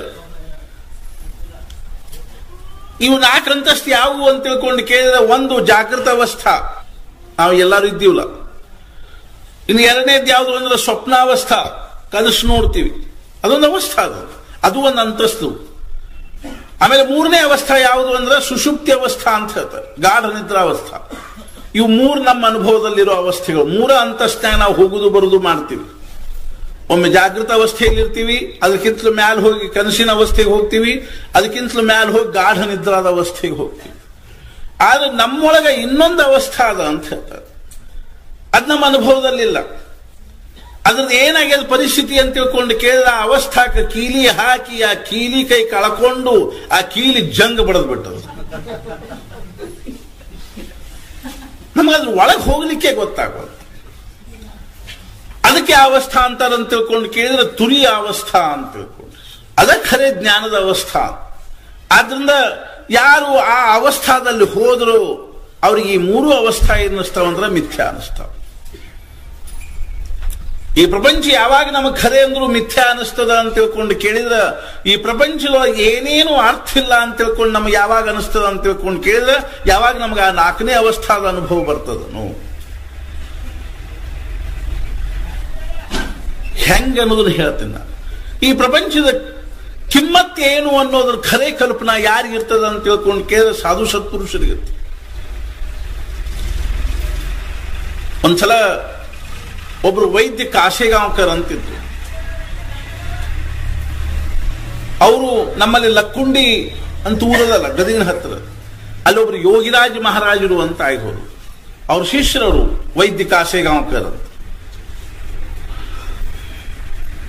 ಒಂದ್ಸಲ ಯೋಗಿರಾಜ್ ಮಹಾರಾಜರು ಆ ಕಾಶೇಗಾಂವ್ಕರ್ ಅವ್ರಿಗೆ ಏನಂದ್ರು ಅಂತಂದ್ರ, ವೈದ್ಯ, ನಿನಗೆ ಬ್ರಹ್ಮ ವ್ಯವಹಾರ ಮಾಡೋದನ್ನ ನೋಡಬೇಕು ಅಂತಿತ್ತು ಅಂತಂದ್ರ ನೀನು ಗೋಂದಾವಲಿಗೆ ಹೋಗಿ ನೋಡುವಂತ. ನಿರ್ಗುಣ ನಿರಾಕಾರನಾಗಿರ್ತಕ್ಕಂಥ ಬ್ರಹ್ಮ ವಸ್ತು ಅನ್ನುವಂಥದ್ದು ದೇಹಭಾವದೊಳಗೆ ಇದ್ದುಕೊಂಡು ವ್ಯವಹಾರ ಮಾಡೋದು ನೋಡಬೇಕು ಅಂತಿದ್ರೆ ನೀನು ಗೋಂದಾವಲಿಗೆ ಹೋಗುವಂತ. ಆ ವೈದ್ಯ ಕಾಶೇಗಾಂವ್ಕರ್ ಗೋಂದಾವಲಿಗೆ ಬಂದರು. ಗೋಂದಾವಲಿಗೆ ಬಂದು ಅಲ್ಲಿ ಕೋರೆಗಾಂವದಿಂದ ಅವಾಗ ಗೋಂದಾವಲಿ ತನಕ ಚಕಡಿಯೊಳಗೆ ಬರಬೇಕಾಗ್ತಿತ್ತು. ಅಲ್ಲಿ ಬಂದರು, ಕೇಳಿದ್ರು ರಾಮದೇವ್ರ ಗುಡಿ ಎಲ್ಲಿದ, ಇಂಥಲ್ಲಿದ. ರಾಮದೇವ್ರ ಗುಡಿಯಾಗ ಬಂದರು. ಮಹಾರಾಜರಲ್ಲಿದ್ದಾರೆ, ಒಳಗೆ ಹೋಗ್ಯಾರ, ಬರ್ತಾರೆ ಕೂಡ್ರಿ ಅಂತ. ಅಷ್ಟೊತ್ತಿಗೆ ಮಹಾರಾಜರು ಒಳಗಿಂದ ಬಂದರು. ಒಂದು ಟೊಂಕಕ್ಕೆ ಒಂದು ಪಂಜಾ ಸುತ್ತಿಕೊಂಡಿದ್ರು, ಲುಂಗಿ ಸುತ್ತಿಕೊಂಡಿದ್ರು, ಬರೇ ಮೈಲೆ ಇದ್ರು, ಹಣಿ ಮ್ಯಾಲಕ್ಕ ತಿಲಕ ಹಚ್ಕೊಂಡಿದ್ರು, ಕೈಯಾಗ ಜಪ್ಪಾನ್ ಹಿಡ್ಕೊಂಡಿದ್ರು, ಒಂದು ಕೈಯಾಗ ಒಂದು ವಸ್ತ್ರ ಇತ್ತು, ಬಾಯೊಳಗೆ ಏನೋ ಒಂಚೂರು ಅಡಿಕೆ ಹೋಳಿರ್ಬೋದು, ಬಾಯ ಆಡಿಸುವತ್ತ ಒಳಗಿಂದ ಮಹಾರಾಜರು ಬರ್ಲಿಕ್ಕೆ ಹತ್ತಾರ. ಅಡಿಗೆ ಮನೆ ಕಡೆಯಿಂದ ಮಹಾರಾಜರು ಬರ್ಲಿಕ್ಕೆ ಹತ್ತಿದ್ರ ಕಾಲ ಖಡಾವು ಇದ್ದು, ವೈದ್ಯರು ನಿಂತ್ಕೊಂಡಿದ್ರು. ಸಹಜವಾಗಿ ಮಹಾರಾಜರ ಕಡೆ ನೋಡಿದ್ರು, ಆಶ್ಚರ್ಯ ಅನಿಸೋತವ್ರಿಗೆ. ಅವ್ರಿಗೆ ಅನಿಸ್ಲೇ ಏನು ಅಂದ್ರೆ, ಈ ಮನುಷ್ಯ ಈ ಭೂಮಿ ಮ್ಯಾಲಿಂದ ಅಲ್ಲಿದು ಅಂತ ಅನಿಸ್ತು. ಇದೇನು ಸಾಮಾನ್ಯ ವ್ಯಕ್ತಿತ್ವ ಅಲ್ಲ ಅನಿಸ್ತು. ಕೊನೆಗೆ ವೈದ್ಯರು ಸಾಷ್ಟಾಂಗ ನಮಸ್ಕಾರ ಹಾಕಿದ್ರು. ಮಹಾರಾಜಂದ್ರು, ಎಲ್ಲಿಂದ ಬಂದ್ರೆ? ಅವರಂದ್ರು, ಕಾಶೇಗಾಂವದಿಂದ ಬಂದೆ. ಅವರಂದ್ರು, ನಾ 2 ತಿಂಗಳು ಇರ್ಬೇಕಂತ ಮಾಡಿದಿಲ್ಲ. ಮಹಾರಾಜರು, ಇರ್ದೇನು ಅಡ್ಡಿ ಇಲ್ಲ. ಒಂದು ಖೋಲಿ ವ್ಯವಸ್ಥೆ ಮಾಡಿದ್ರು, ಅಲ್ಲಿ 2 ತಿಂಗಳಿದ್ರು. ಅವಾಗ ಬಹಳಷ್ಟು ಘಟನಾ ಸಂಭವಿಸಿದ್ವು. ಅವನ್ನೆಲ್ಲ ನಾ ಮುಂದೆ ಹೇಳ್ತನಂತೆ. ಆಮೇಲೆ ಅಲ್ಲಿಂದ ಹೋಗು ಮುಂದೆ ಸಹಜವಾಗಿ ಅವ್ರು ಏನಂದ್ರು ಅಂದ್ರೆ, ಮಹಾರಾಜ್ ಒಮ್ಮೆ ನೀವು ಕಾಶೇಗಾಂವ್ಗೆ ಬರ್ರಿ ಅಂತ. ಆಗ್ಲಿ ಬರ್ತೀನಿ. ಮಹಾರಾಜರು ಒಮ್ಮೆ ಅಲ್ಲಿಗೆ ಹೋಗಿದ್ರು, ಅವ್ರ ಮನೆಗೆ ಹೋಗಿದ್ರು. ಕರಹಾರದ ಹತ್ರದ ಕಾಶೇಗಾಂವ್ ಅಂತ ಹೇಳ್ಕೊಂಡು ಅವ್ರ ಮನೆಯಲ್ಲಿ ಮಹಾರಾಜರು 2 ದಿವಸ ಇದ್ರು. 3ನೇ ದಿವಸ ಅಲ್ಲಿಂದ ಮಹಾರಾಜರು ಹೊರಡಬೇಕಾದ್ರೆ ಸಹಜವಾಗಿ ಗಂಡ ಹೆಂಡತಿ ಇಬ್ರು ಮಹಾರಾಜನ ಕಳಿಸಕತ್ತಿದ್ರು. ಮಹಾರಾಜರು ಹೊರಗೆ ಬರ್ಲಿಕ್ಕೆ ಹತ್ತಿದ್ರು. ಅವಾಗ ಒಮ್ಮೆಲೆ ಹೊಳ್ಳಿ ತಿರುಗಿ ನೋಡಿ ಮಹಾರಾಜರು ಏನಂದ್ರು, ಕಾಹಿತರಿ ಸಾಂಗ್ತೋ ಬೈಸ್ ಅಂತ, ಏನಾದ್ರೂ ಹೇಳ್ತೀನಿ ಕೂಡು ಅಂತ ಹೇಳಿ. ಒಳ್ಳೆ ಸಂತೋಷ ಆಯ್ತು. ಕೂತರು. ಕೂತ್ ಕೂಡ್ಲೇನೆ ಮಹಾರಾಜರು ಏನಂದ್ರು, ಕಣ್ಣು ಮುಚ್ಚಿದ್ರು. ಒಂದು ಕ್ಷಣ ಕಣ್ಣು ತೆಗೆದ್ರು. ಮಹಾರಾಜರ ಕಣ್ಣಾಗಿ 2 ಹನಿ ನೀರು ಬಂದು. ಅವಾಗ ಅವ್ರು ಹೇಳಿದ್ರು, ಒಳಗಿನಿಂದ ಅಂತಃಕರಣ ಪೂರ್ವಕವಾಗಿ ಹೇಳಿದ್ರಲ್ಲ, ಏನು ಅಂದ್ರೆ, ವೈದ್ಯ, ನನಗೆ ಅಂಥದ್ದು ಮತ್ತೇನು ಹೇಳಬೇಕಾದಿಲ್ಲ, ನೀನು ಬಹಳಷ್ಟು ನಾಮಸ್ಮರಣೆ ಮಾಡುವಂತ. ಇಷ್ಟಂದವ್ರು ಎದ್ದು ಬಿಟ್ಟು ಹೆಂಗೆ ಹೇಳಿದ್ರು ಅಂತ ತಿಳ್ಕೊಂಡು ಕೇಳಿದ್ರೆ, ಸಂಪೂರ್ಣವಾಗಿರ್ತಕ್ಕಂಥ ತತ್ವಜ್ಞಾನದ ಸಾರ್ ಹೇಳಿದ್ರೇನು ಅನ್ನುವ ಅವ್ರಿಗೆ ಹೇಳಿದ್ರು. ಆಮೇಲೆ ಮತ್ತಿರಿಗೆ ಅಲ್ಲಿಂದ ಹೊಂಟಾಗ ಮತ್ತಿರಿಗೆ ಹೊಳ್ಳಿ ನಿಂತು ಮಹಾರಾಜರೇ ಅಂದ್ರು, ವೈದ್ಯ, ಸತ್ಪುರುಷರ ದೃಷ್ಟಿಯಲ್ಲಿ ಪ್ರಪಂಚದ ಕಿಮ್ಮತ್ತು ಏನು ಗೊತ್ತದೆ ನಿಮಗೆ? ಸಾಧು ಸತ್ಪುರುಷರ ದೃಷ್ಟಿಯಲ್ಲೇ ಈ ಪ್ರಪಂಚದ ಕಿಮ್ಮತ್ತು ಏನು ಗೊತ್ತದೆ ನಿನಗ? ಅವ್ರದ್ರ ಗೊತ್ತಿಲ್ಲ. ಅವಾಗ ಮಹಾರಾಜರಂದ್ರು, ಒಬ್ಬ ಕೋಟ್ಯಾಧೀಶ ಮನುಷ್ಯ ಆಯ್ತ, ಅತಿಶಯ ಶ್ರೀಮಂತ ಮನುಷ್ಯ ಆಯ್ತ, ಲಕ್ಷಾಧೀಶ ಕೋಟ್ಯಾಧೀಶ. ಅವನ ಮನೆಯೊಳಗಿನ ಬಚ್ಚಲ್ದಾಗ ಭಾಂಡಿ ತಿಕ್ಲಿಕ್ಕೆ ಇಟ್ಟಿರೋ ತೆಂಗಿನ ಜುಬ್ರಕ್ಕೆ ಅವನ ದೃಷ್ಟಿಯೊಳಗೆ ಏನು ಕಿಮ್ಮತ್ತದನೋ ಅಷ್ಟು ಸಾಧು ಸತ್ಪುರುಷ ದೃಷ್ಟಿಯಲ್ಲಿ ಪ್ರಪಂಚದ ಕಿಮ್ಮತ್ತದ ಅಂತ ಕಲ್ಪನಾ ಮಾಡ್ಕೊಂಡು, ಆ ಕೋಟ್ಯಾಧೀಶನ ದೃಷ್ಟಿಯಲ್ಲೇ ಬಚ್ಚಲ್ದಾಗಿಟ್ಟಿರೋ ಭಾಂಡಿ ತಿಕ್ಲಿಕ್ಕಿಟ್ಟಿರೋ ಮುಸುರಿ ತಿಕ್ಲಿಕ್ಕಿಟ್ಟಿರೋ ತೆಂಗಿನ ಜುಬ್ರದ ಕಿಮ್ಮತ್ತೇನು? ಏನ್ ಕಿಮ್ಮತ್ತು ಹೇಳಿ ನೋಡು. ಅಕಸ್ಮಾತ್ ಆ ಭಾಂಡಿ ತಿಕ್ಕೋ ಹೆಣ್ಮಗಳು ಬಂದ ಆ ಕೋಟ್ಯಾಧೀಶನ ಮುಂದೆ ತೆಂಗಿನ ಜುಬ್ರ ಕಳೆದತ್ರಿ, ಏನ್ ಮಾಡ್ರಿ ಅಂದ್ರೆ ಅವ್ ತಲೆ ಕೆಡಿಸೋದ, ಏನ್ ಮಾಡ್ಬೇಕಿನ್ನ, ತೆಂಗಿನ ಜುಬ್ರ ಕಳೆದು ಹೋತ, ಏನ್ ಮಾಡ್ಲಾ ಇನ್ನ ಅಂತ ತಿಳಿತಾ ಇಲ್ಲ ನನಗಂತ. ಅಲ್ಲ, ತೆಂಗಿನ ಜುಬ್ರ ಕಳೆದ ನಂತರಗೆ ಬಂದು ಹೇಳ್ತೀರಿ, ಅಲ್ಲಿ ಮತ್ತೆ ತಗೋಗ ಅಲ್ಲಿ. ಅವನ ದೃಷ್ಟಿಯೊಳಗೆ ಅದಕ್ಕೆ ಏನೇನು ಹೆಂಗ್ ಕಿಮ್ಮತ್ತಿಲ್ಲೋ, ಸಾಧು ಸತ್ಪುರುಷರ ದೃಷ್ಟಿಯಲ್ಲಿ ಪ್ರಪಂಚದ ಏನ್ ಕಿಮ್ಮತ್ತು? ಉದಾಹರಣೆ ಹೇಳ್ತೀನಿ ನಾನು ಹೆಂಗ ಅಂತ ತಿಳ್ಕೊಡ್ಕೆ. ಸುಮ್ಮನೆ ಕೇಳಿಟ್ಕೋಬೇಕು, ಹಿಂಗೆ ಯಾರು ಮಾಡ್ಲಿಕ್ಕೆ ಹೋಗ್ಬೇಡ್ರಿ. ನಾ ಉದಾಹರಣೆ ಹೇಳುವುದನ್ನ ಒಂದು ದಿವಸ ರಾತ್ರಿ ಮಹಾರಾಜರು ತಮ್ಮ ತಾಯಿ ಕಾಲು ಒತ್ತಿಕೋತ ಕೂತಿದ್ರು. ಅವ್ವ ಮುಪ್ಪಾಲು ಮುದುಕಿ ಗೀತಾಬಾಯಿ. ಸಹಜವಾಗಿ ಮಹಾರಾಜರು ಏನಂದ್ರು, ಅವ್ವ ಬಹಳ ಹಣ್ಣಾಗಿದ್ದೀವಿ, ಮುದುಕಿ ಆಗಿದ್ದಿ, ನಿನ್ನ ಮನಸ್ಸಿನ ಏನಾದ್ರು ಇಚ್ಛಾ ಇದ್ರೆ ಹೇಳಿ ನಾ ಪೂರ್ಣ ಮಾಡ್ತೀನಿ. ಗೀತಾಬಾಯಿ ಏನಂದ್ಲು, ಗಣಪತಿ ಅಂತ ಮಹಾರಾಜರ ಹೆಸರು, ಮತ್ತೇನೇನು ಇಚ್ಛಾ ಇಲ್ಲಪ್ಪ, ನಿಂದೆಲ್ಲ ನೋಡಿ ಬಹಳ ಸಂತೋಷ ಆಗ್ಯದ, ಸಮಾಧಾನ ಆಗ್ಯದ, ಆದ್ರೆ ಒಂದು ಇಚ್ಛಾ ಅದ.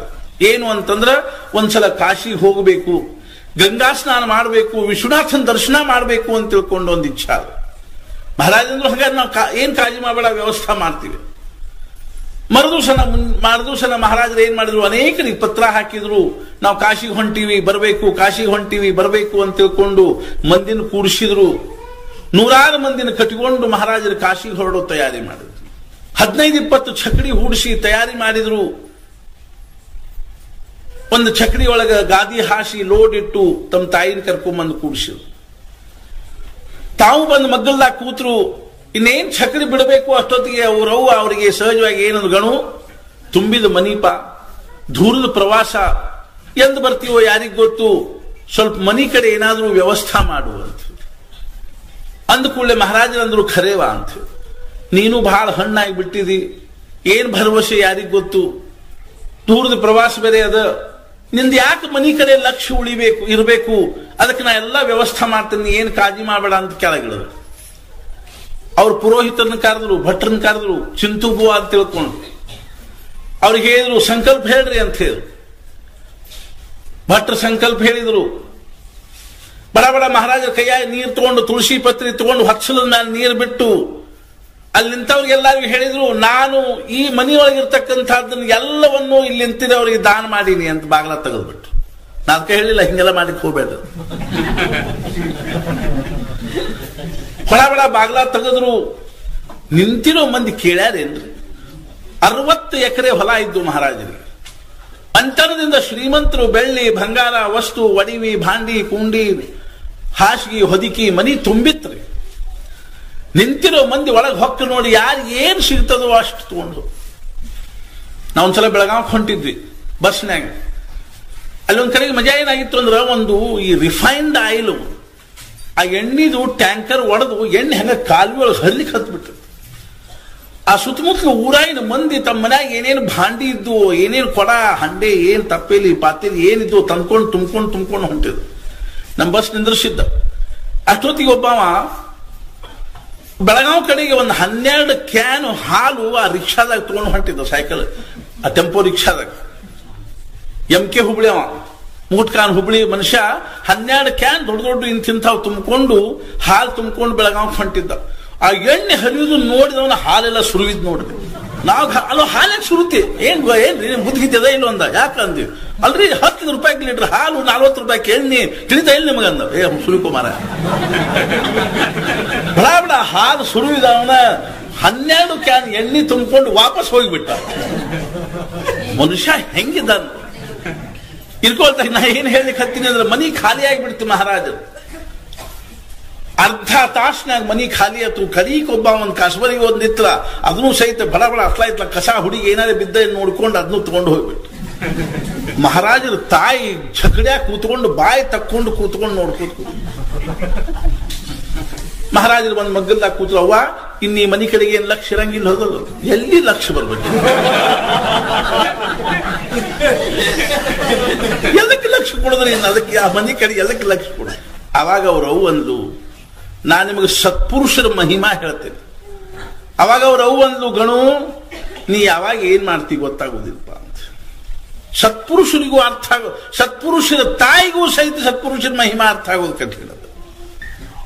ನಾ ಯಾಕೆ ಹೇಳಲಿಕ್ಕೆ ಹತ್ತೀನಿ ಅಂದ್ರೆ, ಮಹಾರಾಜರು ಏನಂದ್ರು ಅಂತಂದ್ರೆ, ಈ ಪ್ರಪಂಚದ ಕಿಮ್ಮತ್ತೆ ಏನ ಅವ್ರ ದೃಷ್ಟಿಯೊಳಗ ಅಂತ ತಿಳ್ಕೊಂಡು ಕೇಳಿದ್ರೆ, ಕೋಟ್ಯಾಧೀಶನಿಗೆ ಆ ತೆಂಗಿನ ಜುಬ್ರದ ಕಿಮ್ಮತ್ತೆ ಅಷ್ಟು ಸಾಧು ಸತ್ಪುರುಷರಿಗೆ ಪ್ರಪಂಚ ತಗೊಂಡು ಏನ್ ಮಾಡೋದು ಅವ್ರಿಗೆ.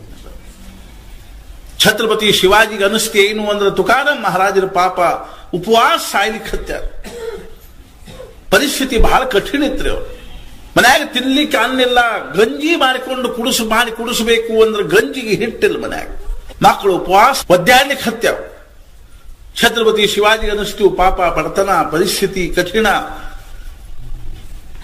ಸಮಾಜದೊಳಗೆ ಏನಾದ್ರೂ ಮಾನ ಮರ್ಯಾದೆ ಇತ್ತು ಅಂತ ತಿಳ್ಕೊಂಡು ಕೇಳಿದ್ರೆ ಅದೂ ಇದ್ದಿದ್ದಿಲ್ಲ, ಅಪಮಾನ ಮಾಡ್ತಿದ್ರು.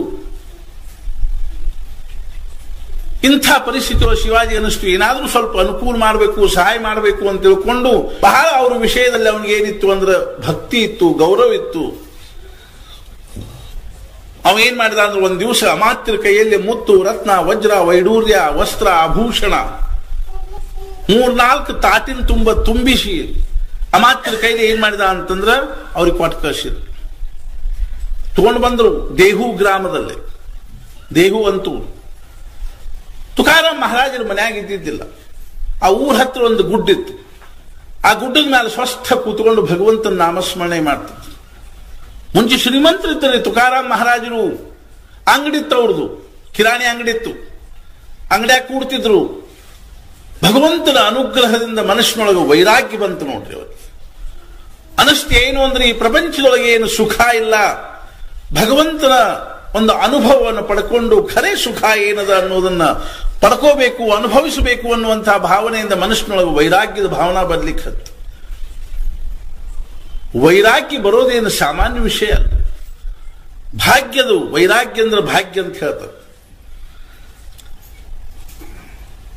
ವೈರಾಗ್ಯ ಬರ್ಲಿಕ್ಕೆ ಹತ್ತು ಬಿಡ್ತು ಮನಸ್ಸಿನಾಗ. ಅವ್ರಿಗೆ ಅನಿಸ್ಲಿಕ್ಕೆ ಹತ್ತು ಏನು ಅಂದ್ರೆ ಈ ಪ್ರಪಂಚದಿಂದ ಮನಸ್ಸನ್ನ ತೆಗೆದು ಪರಮಾತ್ಮನ ಚಿಂತನೆ ಮಾಡಬೇಕು ಅಂತ ಅನಿಸಿ ಆಮೇಲೆ ಏನ್ ಮಾಡ್ಲಿಕ್ಕೆ ಹತ್ತು ಅಂತಂದ್ರ ಮನಿಗೆ ಹೋಗುವಾಗ, ಅಂಗಡಿ ಮಧ್ಯಾಹ್ನ ಊಟಕ್ಕೆ ಹೋಗುವಾಗ, ಮನಿಗೆ ಹೋಗುವಾಗ ಅಲ್ಲಿ ಯಾರು ನಿಂತಿರ್ಬೇಕೋ ಅವ್ರನ್ನಲ್ಲಿ ಕೂಡಿಸಿ ಹೋಗ್ಬಿಡ್ಬೇಕು ಅಂಗಡಿಯಾಗ. ಅವ್ರು ಕೂತಾವ್ರೆ ಏನು ಸುಮ್ಮನೆ ಕೂಡ್ತಾರೇನ್ರಿ? ಅವ್ರಿಗೆ ಕಿಸೆ ತುಂಬ್ಕೋಬೇಕು. ಅವರು ಇವ್ರು ಬರುದ್ರಾಗ ಅವ್ರಿಗೆ ಎಷ್ಟು ಶಕ್ಯದ ಅಷ್ಟು ಅವರು ಕಟ್ಕೊಂಡು ಹೋಗ್ಬಿಡ್ಬೇಕು. ಇದು ಒಬ್ಬೊಬ್ಬರಿಗೆ ಗೊತ್ತಾಗ್ಲಿಕ್ಕೆ ಹತ್ತು ಕೂಡ್ಲೇನೆ ಅವ್ರು ಹೋಗುವಾಗ ಒಂದಿಷ್ಟು ಮಂದಿ ಅಲ್ಲಿ ನಿಂತ ಬಿಟ್ಟಿರ್ಬೇಕು. ಹಿಂಗಾಗಿ ತಿಂಗಳದಾಗ ಅಂಗಡಿ ಎಲ್ಲ ಖಾಲಿ ಆಗಿ ಹೋಗ್ತು. ಆದ್ರೆ ಅವ್ರಿಗೆ ಅದು ದುಃಖ ಇಲ್ರಿ. ಅವ್ರೇನಂದ್ರು ಬರೇ ಝಾಲೆ ದೇವ ದಿವಾಳಿ ನಿಘಾಲು. ಚಲೋ ಆತ್ಮ ಭಗವಂತ, ಅಂಗಡಿ ಉಪಾಧಿ ತಪ್ಪಿಸಿದೆ, ದಿವಾಳಿ ಎತ್ತು ಚಲೋ ಆತು. ಸತ್ಪುರುಷ ದೃಷ್ಟಿಕೋನ ಬೇರೆ. ಛತ್ರಪತಿ ಶಿವಾಜಿ ಮುತ್ತು, ರತ್ನ, ವಜ್ರ, ವೈಡೂರ್ಯ ಕಳಿಸಿದ ತುಕಾರಾಮ್ ಮಹಾರಾಜರ ಮನೆಯಾಗಿದ್ದಿಲ್ಲ. ಹೆಂಡತಿ ಮಕ್ಕಳು ಇದ್ರು. ಮೊದಲೇ ಏನ್ ಸತ್ತಿದ್ಲು. ಅನ್ನ ಮಣೂನಿ ಬಾಯಿ ಮೇಲಿ ಮುಲ್ಗಾ ಮೇಲ ಬರೇ ಝಾಲೆ ದೇವ ದಿವಾಳಿ ನಿಘಾಲು. ಸತ್ಪುರುಷರ ಜೀವನ ಬಹಳ ವಿಲಕ್ಷಣವಾಗಿರ್ತಕ್ಕಂಥ. ಮೊದಲೇ ಹೆಂಡತಿ ಹೊಟ್ಟಿಗಿಲ್ದಕ್ಕೆ ಸತ್ಲು. ಒಂದು ಮಗ ಇತ್ತು, ಅದು ಸತ್ತು ಹೋಗಿತ್ತು. ಸಮಾಜದೊಳಗೆ 4 ಮಂದಿ ಕೂಡಿ 2ನೇ ಮದುವೆ ಮಾಡಿದ್ರು. ಆ ಹೆಂಡತಿ ಅತಿಶಯ ಕರ್ಕಶ. ಕರ್ಕಶ ಅಂದ್ರೆ ಏನ್ರಿ? ಅತಿಶಯ ಕರ್ಕಶ. ಆಕೆಗೆ ಭಗವಂತನ ವಿಷಯದಲ್ಲೇ ಲವಲೇಶ ಏನಿದ್ದಿದ್ದಿಲ್ಲ ಅಂತಂದ್ರ ಭಕ್ತಿ, ಪ್ರೇಮ, ಆಸಕ್ತಿ ಇದ್ದಿದ್ದಿಲ್ಲ. ಮುಂಜಾನೆ ಎದ್ದು ಕೂಡಲೇ ಬೈಲಿಕ್ಕೆ ಶುರು ಮಾಡ್ತಾರೆ. ಆ ವಿಠ್ಯ, ಕಾಳ್ಯ, ಪಾಂಡ್ಯ ನಮ್ಮ ಪ್ರಪಂಚ ಎಲ್ಲ ಹಾಳು ಮಾಡಿದ ಅಂತ ತಿಳ್ಕೊಂಡು ನನ್ನ ಗಂಡನ ಬುದ್ಧಿ ಕೆಡಿಸಿಬಿಟ್ಟ. ಮುಂಜಾನೆ ಎದ್ದು ಕೂಡಲೇ ತಾಳ ಕಟ್ಕೋತ ಕೂಡ್ತದ 4 ಮಂದಿನ ಕಟ್ಕೊಂಡು ಮನ್ಯಾಗ ಉಪವಾಸ ಆಯ್ತೀವಿ. ಇದ್ರ ಕಡೆ ಲಕ್ಷಣ ಇಲ್ಲ ಇದಕ್ಕ ಅಂತಿದ್ದ. ಮರಾಠಿಯೊಳಗೆ ಏಡ್ಯಾ ಅಂತಿದ್ಲ. ಏಡ್ಯಾ ಅಂದ್ರೆ ಹುಚ್ಚುಡು ಅಂತ, ಗಂಡ ಹುಚ್ಚುಡು ಅಂತಿದ್ಲ. ಇದ್ರ ತಲೆ ಕೆಟ್ಟದ, ಹುಚ್ಚಿಡ್ದ, ಇದಕ್ಕೆ ಬರೀ ತಾಳ ಕಟ್ಕೋತ ಕೂಡ್ತದ. ತುಕಾರಾಮ್ ಮಹಾರಾಜರು ವೈಕುಂಠಕ್ಕೆ ಹೊಂಟಿದ್ರು. 52ನೇ ವರ್ಷಕ್ಕೆ ವೈಕುಂಠಕ್ಕೆ ಹೋದ್ರು. ಸದೇಹ ವೈಕುಂಠಕ್ಕೆ ಹೋದ್ರು. ಆವಾಗ ಅವ್ರು ತಮ್ಮ ಹೆಂಡತಿ ಹೇಳಿದ್ರು, ಅವ್ರ ಅಗ್ನಿ ಪ್ರೀತಿಯಿಂದ ಆಕೆಗೆ ಆವಲೆ ಅಂತಿದ್ರು. ಭಗವಂತ ನಿನ್ನ ಮ್ಯಾಲೂ ಅನುಗ್ರಹ ಮಾಡಿ 2 ಸೀಟಿನ ವಿಮಾನ ಕಳ್ಸಾನ, ನಡಿ ನೀನು ವೈಕುಂಠಕ್ಕೆ ಅಂದ್ರು.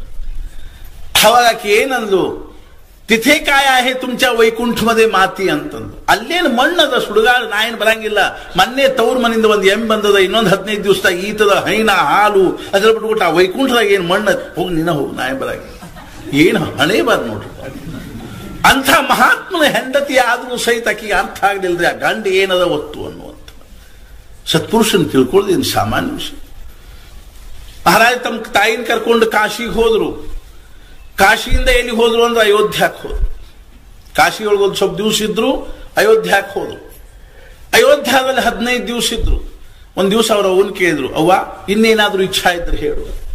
ಆಗ ಅವ್ರವ್ ಒಂದು ಇನ್ನೇನೇನು ಇಚ್ಛಾ ಇಲ್ಲಪ್ಪ, ರಾಮರಾಯನ್ ರಾಜ್ಯದಾಗ ಬಂದೀವಿ, ಅಯೋಧ್ಯಕ್ಕೆ ಬಂದೀವಿ, ಇಲ್ಲೇ ರಾಮ್ ಅನ್ಕೋತ ದೇಹ ಬಿಡ್ಬೇಕು ಅನ್ನೋ ಇಚ್ಛಾ ಅದ. ಅಂದ ಕೂಡಲೇ ಮಹಾರಾಜ ಹಂಗ ನಾಳೆ ತಯಾರಿ ಮಾಡೋಣ. ಮರುದಿವಸನ ತಮ್ಮ ತಾಯಿನ ಕರ್ಕೊಂಡು ಶರಿಯೂ ನದಿಗೆ ಹೋದ್ರು. ಶರಿಯೂ ನದಿಯಲ್ಲಿ ಸ್ನಾನ ಮಾಡಿಸಿದ್ರು. ಅವ್ರ ಅವಾಗ ಸ್ನಾನ ಮಾಡಿಸಿ ಆ ಘಾಟಿನ ಮೇಲೆ ಒಂದು ಗಾದಿ ಹಾಸಿ ಅದ್ರ ಮೇಲೆ ಲೋಡ್ ಇಟ್ಟು ಅವ್ರ ಅವ್ವನ್ ಕೂಡಿಸಿದ್ರು. ಅವ್ರ ಅವ್ವ ಹೇಳಿದ್ರು, ಅವ್ವ ಕೊನೆ ಕ್ಷಣ ನಿನಗೆ ದಾನ ಮಾಡಬೇಕು ಅಂತ ಅನ್ಸಿದ್ರೆ ನೀ ದಾನ ಮಾಡು ಅಂತ ಹೇಳಿ. ಅವ್ರವ್ವ ಒಂದು ಏನಾದ್ರೂ ದಾನ ಮಾಡ್ಬೇಕಪ್ಪ, ಹಾಗಲಿ ಹಂಗ ಮಾಡು. ಈ ಗಾದಿ ಕೆಳಗ ನಾ ರೊಕ್ಕ ಇಟ್ಟಿನಿ, ದುಡ್ಡು ಇಟ್ಟೀನಿ, ನಿನಗೆ ಯಾರಿಗೆ ಎಷ್ಟು ಕೊಡ್ಬೇಕು ಅನಿಸ್ತದನೋ ಕೊಡು ಅಂತ ಹೇಳಿ. ಅನೇಕ ಜನ ಸಾಧು ಸಂತರು, ಅವರು ಇವರು ತಪಸ್ವಿಗಳು, ಋಷಿಗಳು, ಸಾಧು ಸಂತರು, ಭಿಕಾರಿಗಳು, ಭಿಕ್ಷುಕರು, ಹೆಣ್ಮಕ್ಳು, ಗಂಡಸರು, ಬ್ರಾಹ್ಮಣರು, ಭಟ್ರು ಅಲ್ಲಿ ಸ್ನಾನ ಮಾಡಿ ಹೋಗ್ತಾ ಇರಬೇಕಾದ್ರೆ ಅವ್ರು ನೋಡಿದ ಕೂಡಲೇ ಇವನಿಗೆ ₹2 ಕೊಡಬೇಕು ಅಂತ ಅನಿಸಿ ಕೈ ಹಾಕಿದ ಕೂಡಲೇ ₹2 ಬರಬೇಕು. ₹5 ಕೊಡಬೇಕು ಅಂತ ಅನಿಸಿದ ಕೂಡ ₹5 ಬರಬೇಕು, ಕೊಡಬೇಕು. ಮುಂಜಾನೆ 9 ಗಂಟೆಗೆ ಶುರು ಆದದ್ದು ಮಧ್ಯಾಹ್ನ 2 ಹೊಡಿತ್ರಿ. ಅವ್ರವ್ವ ಗಾದಿ ಕೆಳಗೆ ಕೈ ಹಾಕುದು ರೊಕ್ಕ ಕೊಡುದು, ಗಾದಿ ಕೆಳಗೆ ಕೈ ಹಾಕುದು ರೊಕ್ಕ ಕೊಡುದು. 2 ಗಂಟೆಗೆ ಅವ್ರವ್ಗ ಆಶ್ಚರ್ಯ. ಅವಾಗ ಅವ್ರವ್ವ ಅಂದ್ಲು, ಗಣು ಇದ್ರ ಕೆಳಗೆ ಇನ್ನೂ ಎಷ್ಟು ರೊಕ್ಕವ ಅಂತ ಕೇಳಿ. ಅವಾಗ ಮಹಾರಾಜ ಅಂದ್ರು, ಆಯಿ ಕಶಾಲ ಚಿಂತಾ ಕರ್ತೀಸ್, ಯಾಕೆ ಚಿಂತೆ ಮಾಡ್ಲಿಕ್ಕೆ ಹತ್ತಿದ್ಯವ್ವ ನೀನು, ಇದ್ರ ಕೆಳಗ ದುಡ್ಡಿನ ಗಂಗಾ ಹರ್ಲಿಕ್ಕೆ ಹತ್ತಾಳ ಅಂತ. ಈ ಗಾದಿ ಕೆಳಗ ದುಡ್ಡಿನ ಗಂಗಾ ಹರ್ಲಿಕ್ಕೆ ಹತ್ತ.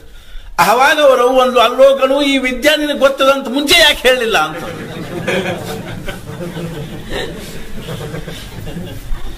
ಈ ವಿದ್ಯಾ ನಿನಗೆ ಗೊತ್ತದ ಅಂತ ಮುಂಚೆ ಯಾಕೆ ಹೇಳಿಲ್ಲ. ಅವ್ರ ಅವನ ತಲೆ ಏನಿತ್ತು ಯಾರು ಕಡಿತನಕ ಅರ್ಥ ಆಗೋದು ಕಠಿಣ ಅದ. ಇದ್ಕೊಳ್ತಾಕ ನನಗೇನು ಹೇಳಬೇಕಾಗಿದೆ ಅಂದ್ರೆ, ಯಾ ನಿಶಾ ಸರ್ವಭೂತಾನಾಂ ತಸ್ಯಾಂ ಜಾಗರ್ತಿ ಸಂಯಮಿ. ಯಾವುದನ್ನ ನಾವು ಇವತ್ತು ಖರೆ ಅಂತ ತಿಳ್ಕೊಂಡಿವೋ ಅದು ಎಷ್ಟು ಖರೆ ಅಲ್ಲ ಅನ್ನೋದನ್ನ ಹೇಳಬೇಕಾಗಿದೆ. ಯಾವ್ದು ಹೌದೋ ಅದು ಅಲ್ಲ, ಯಾವ್ದಲ್ಲೋ ಅದು ಹೌದು. ಪ್ರಪಂಚ ಅಂತ ನಾವು ಎಷ್ಟನೇ ಬಡ್ಕೋತೀವಿ ಅಂತಂದ್ರ, ಮುಂಜಾನೆ ಎಚ್ಚರ ಆತು ಅಂದ್ರೆ ಶುರುವಾತು ಅಂತಂದ್ರ ರಾತ್ರಿ ನಿದ್ದೆ ಹತ್ತು ತನಕನೂ ಅದನ್ನ ಬಿಟ್ಟರೆ ಬೇರೆ ವಿಚಾರ ಇಲ್ಲ. ಹಾಗಾಗಿ ಇಷ್ಟೆಲ್ಲ ವಿಚಾರ ಮಾಡಿ ಕೊನೆಗೆ ಸಾಯು ಕಾಲಕ್ಕೆ ಆನಂದದಿಂದ ಸಾಯ್ತೀವೇನ್ರಿ? ಒದ್ದಾಡ್ಕೋತ ವಿಲಿ ಒದ್ದಾಡ್ಕೋತ ಕಣ್ಣಾಗ ನೀರು ಅರ್ಥಾರ್ಥ ಅಷ್ಟ್ರಾಗ ಏನೇನೇನೋ ಆಗಿರ್ತಾವ. ಪ್ಯಾಲಿಸಸ್ ಹೊಡೆದಿರ್ತವ, ಬಾಯಿ ಸೊಟ್ಟಾಗಿರ್ತದ, ಕೈಕಾಲು ಸೊಟ್ಟಾಗಿರ್ತಾವ.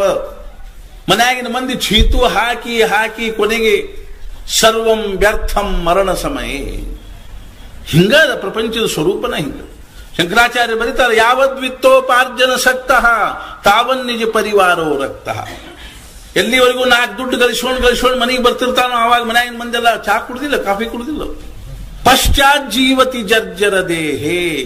ನೌಕರಿ ಹೋತು ಅಥವಾ ರಿಟೈರ್ ಆದ, 4 ದುಡ್ಡು ಸಂಪಾದನೆ ಇಲ್ಲ, ಮನ್ಯಾಗ ಮಲ್ಕೊಂಡಾನ.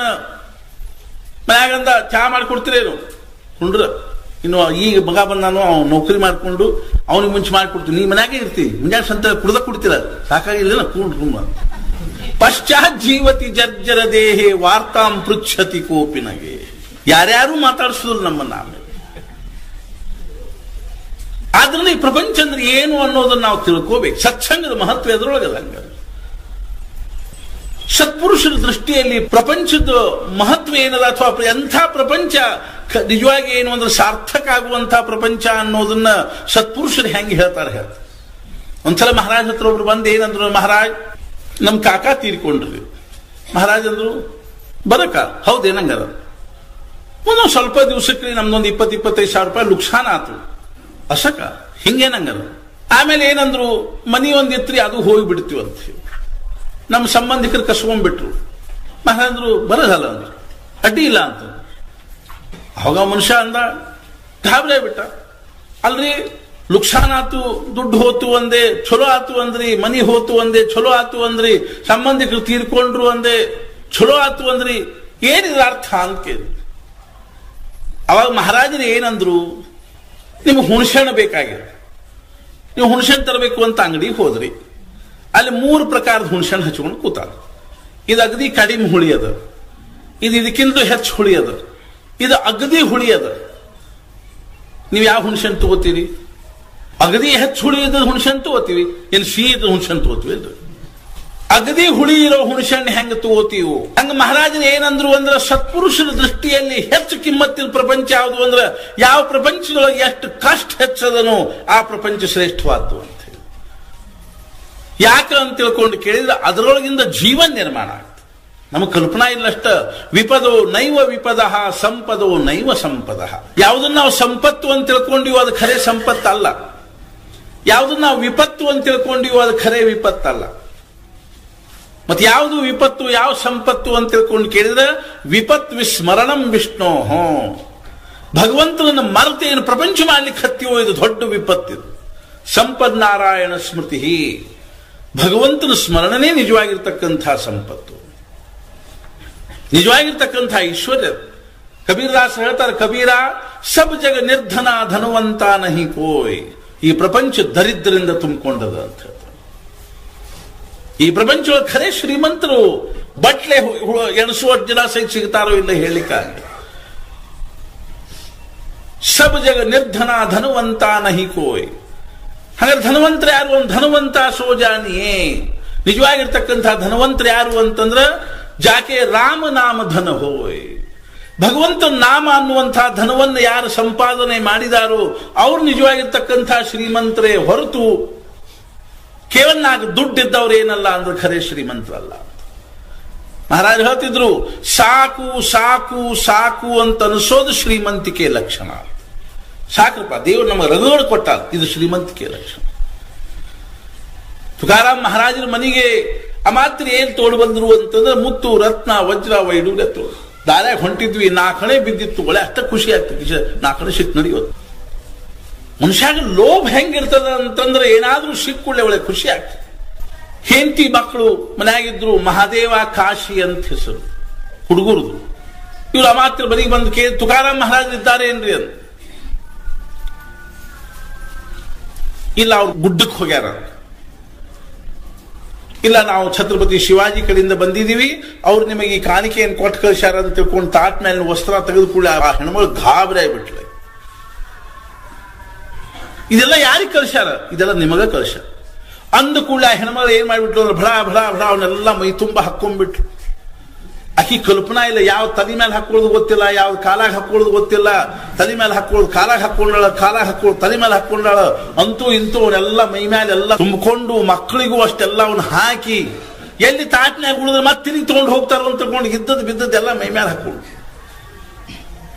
ಅಷ್ಟೊತ್ತಿಗೆ ತುಕಾರಾಮ್ ಮಹಾರಾಜರು ಬಂದರು. ಅವ್ರಿಗೆ ಗುರ್ತು ಹತ್ತು ಅಂತ ಎಲ್ಲೆಲ್ಲೂ ಬಹುರೂಪಗಾತಿ ಕಾಣಿಸಕತ್ತದ.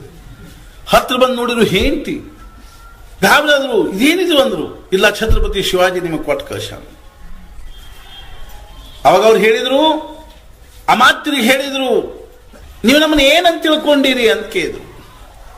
ಅಮ್ಹಿ ಏಥೇ ಭಿಕಾರಿ, ನಾವು ಪ್ರಪಂಚದಷ್ಟು ಭಿಕಾರಿಗಳ ಜೊತೆ ಕಾಣಿಸ್ತಿರಬಹುದು, ಸರಿ ವೈಕುಂಠಾಚೆ ಅಧಿಕಾರಿ, ಆದ್ರೂ ಸಹಿತ ನಾವು ವೈಕುಂಠದೊಳಗೆ ಅಧಿಕಾರದ.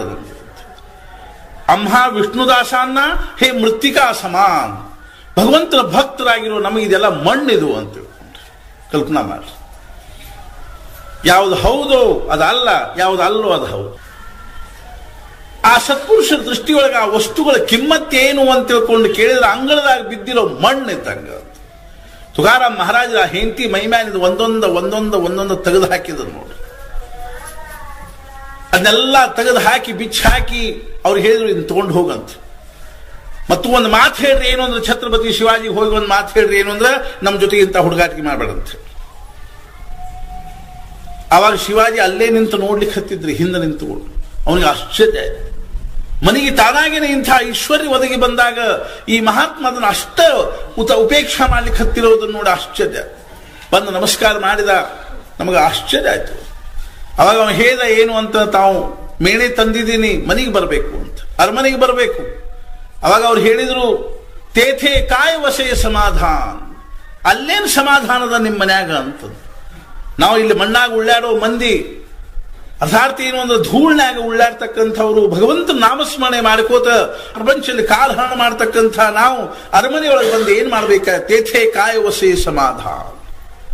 ಅವ್ರ ದೃಷ್ಟಿಯೊಳಗೆ ಪ್ರಪಂಚ ಅಂತಂದ್ರ ಆ ತೆಂಗಿನ ಜೊಬ್ರದಷ್ಟು ಸಹಿತ ಕಿಮ್ಮತ್ತಂತೆ. ನಾ ಯಾಕೆ ಹೇಳಲಿಕ್ಕೆ ಹತ್ತೀನಿ ಅಂತ ತಿಳ್ಕೊಂಡು ಕೇಳಿದ್ರೆ, ಇದು ಯಾವಾಗ ಅನುಭವ ಬರ್ತದ ಅಂತ ತಿಳ್ಕೊಂಡು ಕೇಳಿದ್ರೆ, ಯಾ ನಿಶಾ ಸರ್ವಭೂತಾನಾಂ, ಆ 4ನೇ ಅವಸ್ಥಾ ಏನದನು ನಮಗ ಅನುಭವ ಇಲ್ರಿ. ಅದು ಆ ತುರಿಯ ಅವಸ್ಥೆಯನ್ನು ಯಾರು ಹೊಂದಿದ್ರೋ ಅವ್ರಿಗೆ ಪ್ರಪಂಚ ಏನ್ ಅನಿಸ್ತದ ಅಂದ್ರೆ ಮಿಥ್ಯಾ ಅನಿಸ್ತದ. ಎಷ್ಟು ಮಿಥ್ಯಾ ಅನಿಸ್ತದ ಅಂತ ತಿಳ್ಕೊಂಡು ಕೇಳಿದ್ರೆ, ನಿನ್ನ ರಾತ್ರಿ ನಾವು ಕನಸಿನಾಗ ಅವನಿಗೆ ಒಬ್ಬವಾಗ ಒಂದು 5,000 ರೂಪಾಯಿ ಕೊಟ್ಟಿದ್ವಿ. ರಾತ್ರಿ ಕನಸಿನಾಗ ಯಾವಾಗೋ ಒಂದು 5,000 ರೂಪಾಯಿ ಕೊಟ್ಟಿದ್ವಿ. ಮುಂಜಾನೆ ಎದ್ದು ಕೂಡ ಅವ್ನ ಮನೆಗೆ ಹೋದ್ವಿ. ನಿನ್ನ ರಾತ್ರಿ ಕೊಟ್ಟಿರೋ 5,000 ರೂಪಾಯಿ ಕೊಡ್ವಿ. ಒಂದು ಯಾವಾಗ್ರಿ? ಅಲ್ರಿ, ನಿನ್ನ ರಾತ್ರಿ ನಾವು ಕನಸಿನಾಗ ಕೊಟ್ಟಿದ್ದೀವಲ್ಲ. ಸ್ವಲ್ಪ ನಿಮ್ದು ಲೂಸ್ ಆಗಿದ್ ಕಾಣಿಸ್ತದೆ ಅಂತ, ಸ್ಕ್ರೂ ಸಟ್ಲ್ ಆಗ್ಯಾವ ಕಾಣಿಸ್ತದೆ ಅಲ್ರಿ. ಕನಸಿನಾಗಿ ಕೊಟ್ಟದ್ದನ್ನ ಕೇಳಿಗೆ ಬಂದಿಲ್ಲ, ತಿಳಿದಲ್ಲ ನಿಮಗ, ಮತ್ತೆ ಕನಸಿನಾಗ ಕೊಟ್ಟರೆ ಸುಳ್ಳೇನ್ರಿ? ಕನಸಿನಾಗ ಕೊಟ್ಟದ್ದು ಖರೆ ಏನ್ರಿ? ಹಂಗ ಕನಸಿನಾಗಿನ ವ್ಯವಹಾರ ಹೆಂಗೆ ಎಚ್ಚರ ಆದ ಕೂಡಲೇ ಎಷ್ಟು ಮಿಥ್ಯಾನು. ನಿಂದ್ರಾತ್ರಿ ಕನಸಿನಲ್ಲಿ ನೋಡಿರೋ ವ್ಯವಹಾರ ಎಚ್ಚರ ಆದ ಬಳಿಕ ಅದೇನು ಸುಖದ ವಿಷಯನೋ ಅಥವಾ ದುಃಖದ ವಿಷಯ. ಕನಸಿನಾಗ ಸತ್ತಿರ್ತೀವಿ ಒಮ್ಮೊಮ್ಮೆ, ಮುಂಜಾನೆ ಕೂಡ ನೋಡ್ಕೊಳ್ಳೋದೇನು ಖರೆ ಸತ್ಯವೂ.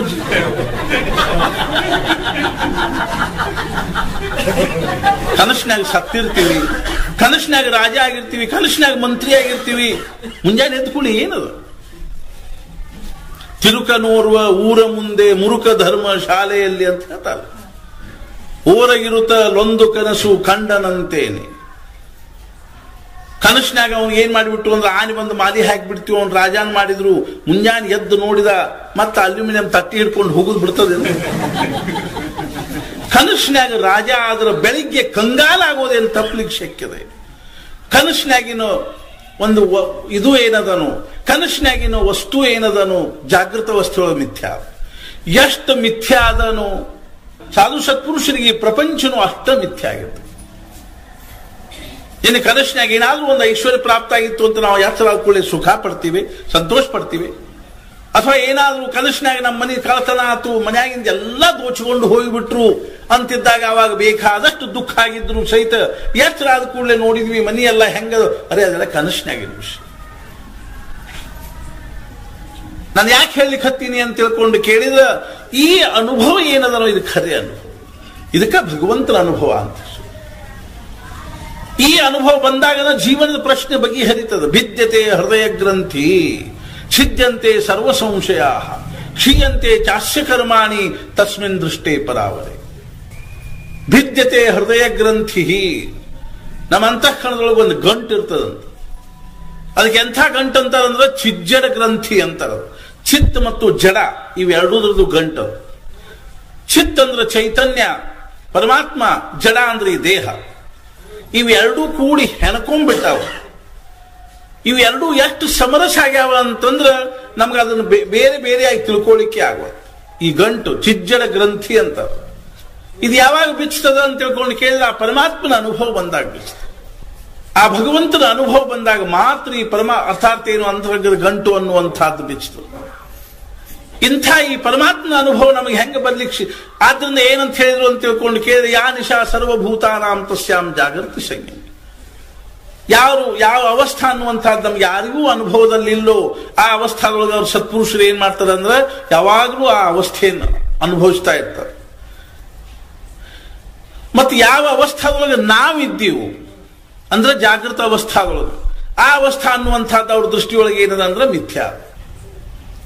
ಆದ್ರಿಂದ ಮಹಾರಾಜರು ಏನಂದ್ರು ಅಂತ ತಿಳ್ಕೊಂಡು ಕೇಳಿದ್ರೆ ಈ ಪ್ರಪಂಚದ ಕಿಮ್ಮತ್ತು ಸತ್ಪುರುಷರ ದೃಷ್ಟಿಯೊಳಗೆ ಏನದು ಮಿಥ್ಯಾ ಆಗಿರ್ತಕ್ಕಂಥ ಪ್ರಪಂಚ. ಇದಕ್ಕೆ ಏನಂತೀವಿ ಅಂದ್ರೆ ಭಗವಂತನ ಅನುಭವ. ಈ ಅನುಭವ ಯಾರೊಳಗೆ ಅಖಂಡವಾಗಿ ಏನಿರ್ತದ ಅಂತಂದ್ರ ನಿರಂತರವಾಗಿರ್ತದನೋ ಅವ್ರಿಗೆ ನಾವೇನಂತೀವಿ ಅಂದ್ರೆ ಸತ್ಪುರುಷರು ಅಂತ.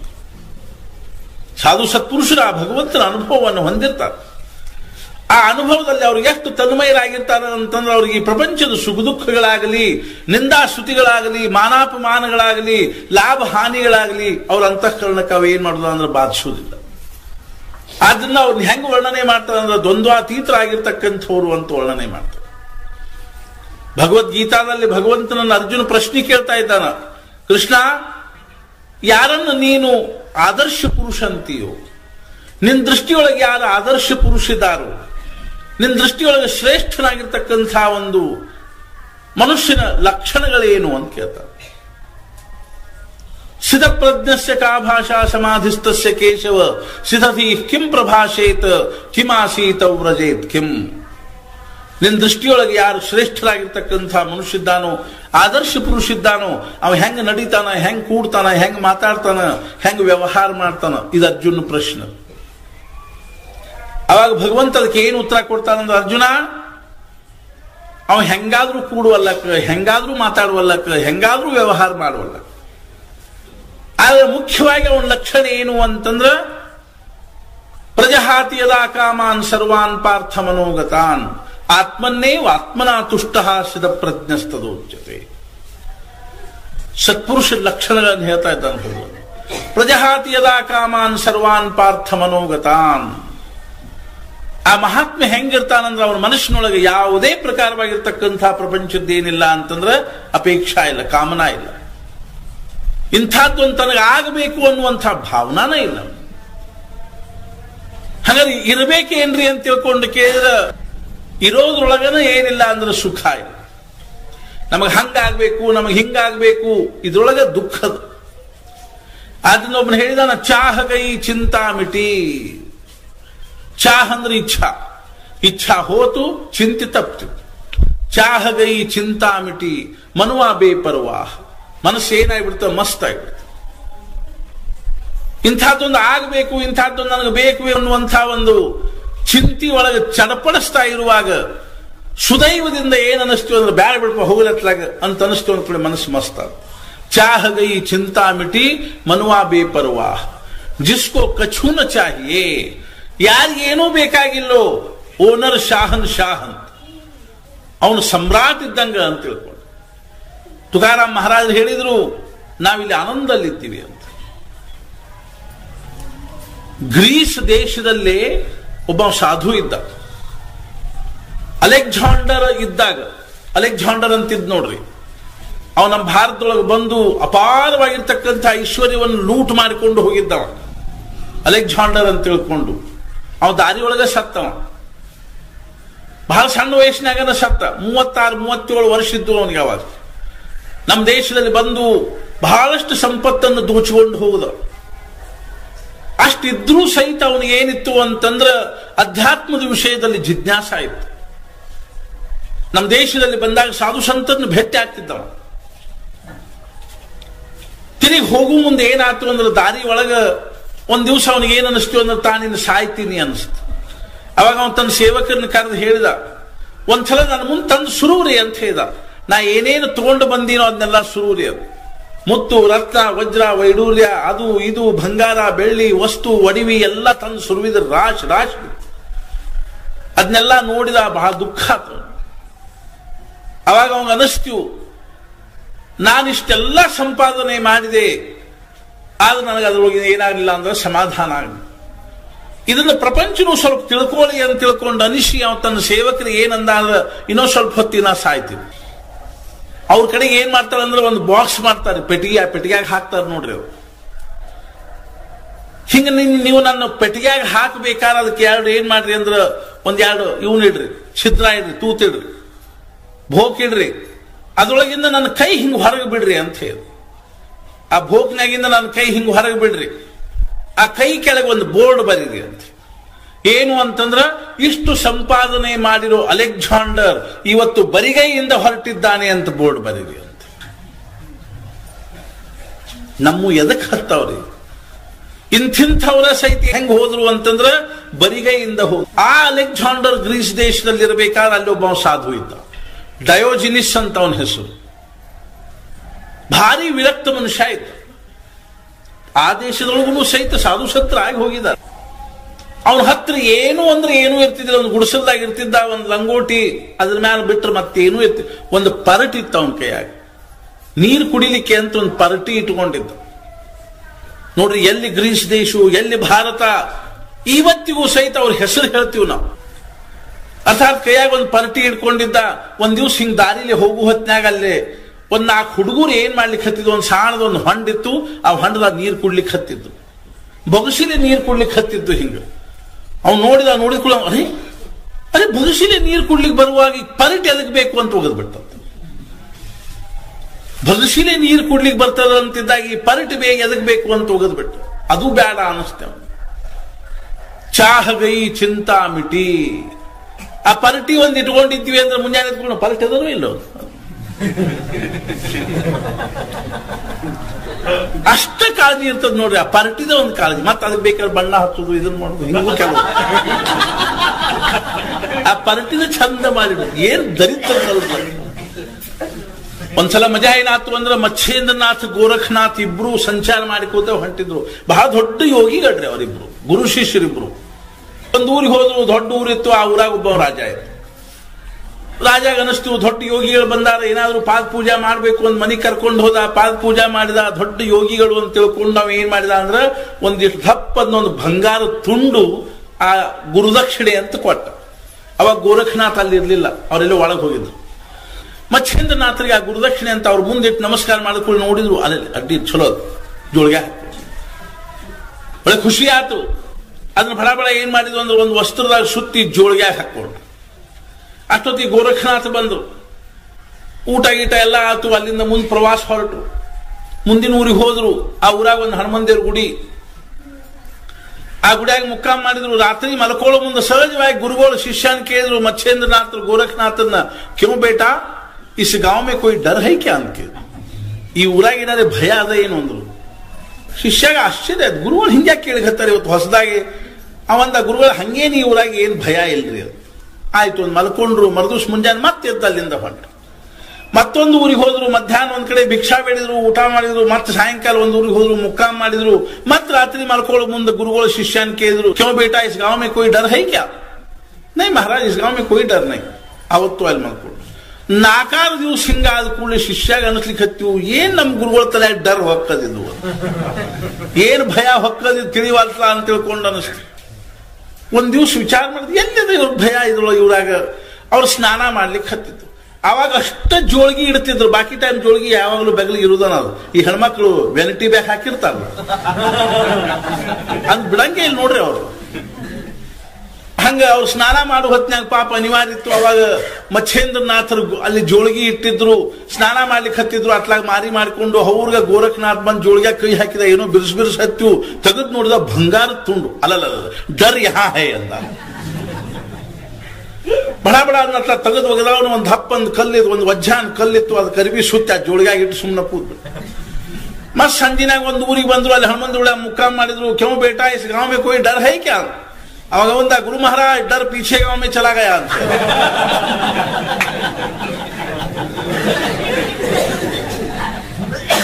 ಇದ ನೋಡ್ರಿ ಡರ್ ಎಲ್ಲರಿಗೂ ಹೊಕ್ಕಿರೋದು. ಅವಂದ ಈ ಪರಿಟರಿ ಅದಕ್ಕೆ ಬೇಕು ಅಂತಂದ. ಕೈಲಿ ನೀರು ಕುಡ್ಲಿಕ್ಕೆ ಬರುವಾಗ ಈ ಪರಿಟರಿ ಅದಕ್ಕೆ ಬೇಕು.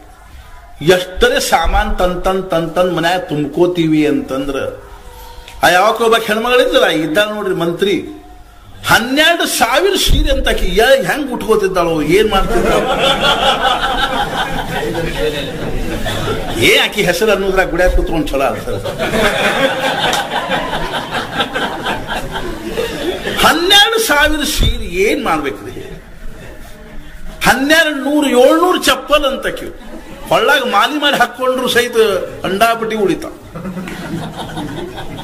ಎಷ್ಟರೇ ಮನುಷ್ಯನ ಸಂಗ್ರಹ ಪ್ರವೃತ್ತಿ ಅಂತಂದ್ರ ತರುವುದು ತುಂಬಿಕೊಳ್ಳೋದು. ಇವ ಏನಾಗ್ತಾವ ಅಂದ್ರೆ ಡರ್ ಆಗ್ತಾವ.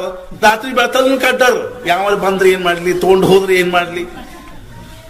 ದಯಜಿನ ಶಕ್ತಿ ಶಾಂತ ಆಗಿಬಿಟ್ಟ. ಪರಟಿದು ಚಿಂತೆ ಉಳಿಲಿಲ್ಲ ನಾವು.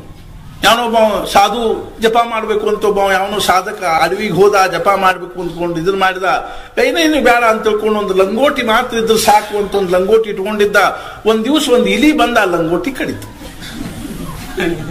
ಅದೇ ದಿನ ಇಲಿ ಒಂದು ಬರ್ಲಿಕ್ಕೆ ಹತ್ತಿಲ್ಲ ಅಂತ ತಿಳ್ಕೊಂಡು, ಹಂಗಾರೆ ಏನ್ ಮಾಡಬೇಕು ಇದಕ್ಕೆ ಅಂತ ತಿಳ್ಕೊಂಡು ನಮ್ಮ ಆಶ್ರಮದಾಗ ನಾವು ಒಂದು ಉಪಾಯ ಮಾಡಿವಿ. ಇಲಿ ಭಾರ ಆಗಿದ್ದು 2 ಬೆಕ್ಕಿನ ಮರಿ ತಂದಿವಿ. ಹಂಗ ಅವನು ಏನ್ ಮಾಡಿದ, ಒಂದು ಬೆಕ್ಸ್ ಹಾಕಿದ. ತನ್ನ ಭಿಕ್ಷಾ ಬೇಡ್ಕೊಂಡು ಬಂದ ಮಧುಕರಿಗಳು ಬಂದದ್ದನ್ನ ಒಂದು ಚೂರು ಚಾಲ ಹಾಕಬೇಕು. ಬೆಕ್ಸ್ ಹಾಕಿದ, ಇನ್ನಂಗೆ ಇಲಿ ಬರ್ತದ. ಆಮೇಲೆ ದಿನ ಮಧುಕರಿ ಊಟ ಅದು ಉಣವಾಲ್ತು. ಅದಕ್ಕೆ ಹಾಲು ಬೇಕಾಗಿದ್ದು. ಒಂದು 4 ಮನ್ಯಾಗ ಹಾಲು ಇಸ್ಕೊಂಡ್ ಬಂದ. ಅವರು ಬ್ಯಾಸತ್ ಏನಂದ್ರು, ಇಷ್ಟು ದಿನ ನಿಮಗೆ ಬೇಕಾಗ್ತದೆ, ಒಂದು ಆಕಳ ಸಾಕಿಲ್ಲ ಅಂದ್ರು. ಅವ್ರಿಗೆ ಒಂದು ಆಕಳ ಸಾಕಿದ, ಸಣ್ಣಾಗ ಒಂದು ಗೋಶಾಲ ಮಾಡಿದ. ಈಗ ಬೆಳ್ಕೊತ ಹೋತ್ರಿ ಸಾಧುನ ಸಂಸಾರ. ಉಪಾಧಿ ಅಂದ್ರೆ ಹಿಂಗವ. ಪ್ರಪಂಚದ ಉಪಾಧಿಗಳಂದ್ರೆ ಒಂದೊಂದ ಬೆಳಕೋತ ಇರ್ಕೊಳ್ದಾಗ. ನಾ ಏನ್ ಹೇಳಿಕ್ ಹೊಂಟೀನಿ ಅಂತ ತಿಳ್ಕೊಂಡು ಕೇಳಿದ್ರೆ ಡಯೋಜಿನಸ್ ಹೆಂಗಿದ್ದ ಅನ್ನೋದನ್ನ ಹೇಳಿಕ್ ಹತ್ತೀವಿ. ಪ್ರಪಂಚ ಎಷ್ಟರೇ ಹಚ್ಕೊಳ್ಳೋದು ನಾವು. ಒಂದ್ ದಿವಸ ಅಲೆಕ್ಸಾಂಡರ್ ಏನ್ ಮಾಡಿದ ಅಂದ್ರೆ ಒಬ್ಬ ಸೇವಕನ ಕಳಿಸಿದ ಆ ಡಯೋಜಿನಸ್ನ ಕಡೆಗೆ. ಹೋಗು, ಅವನ ಬಗ್ಗೆ ನಾ ಬಹಳ ಕೇಳಿನಿ, ಅವ್ನ ಕರ್ಕೊಂಬ ಇಲ್ಲಿ, ಅವ್ನಿಗೆ ಏನ್ ಬೇಕಾದ ಇವತ್ತು ನಾ ಕೊಡ್ಬೇಕಂತ ಮಾಡೀನಿ. ಅವ್ರ ಸೇವಕ ಬಂದ, ಸೈನಿಕ ಬಂದ. ಅವ ಹೊರಗ ಬಿಸಿಲು ಕಾಶ್ವತ ಕೂತಿದ್ದ. ಮುಂಜಾನೆ 9-9:30 ಹೊಡೆದಿತ್ತು, ಬಿಸಿಲು ಕಾಶ್ವತ ಕೂತಿತ್ತು. ಇವ್ ಸೈನಿಕ ಬಂದ, ಅವನು ಕುದುರೆ ಮ್ಯಾಲಿಂದ ಇಳಿದ. ಡಯೋಜಿನಸ್ ಅಂದ್ರೆ ನೀನೇ ಏನು? ಹೌದು. ಹಿಂದೆ ನಿಂತ್ಕೊಂಡ. ಇವನು ಮಾರಿ ಗುಡಿಸಲ ಕಡೆಗೆ ಅವನು ಹಿಂದೆ ನಿಂತ್ಕೊಂಡ.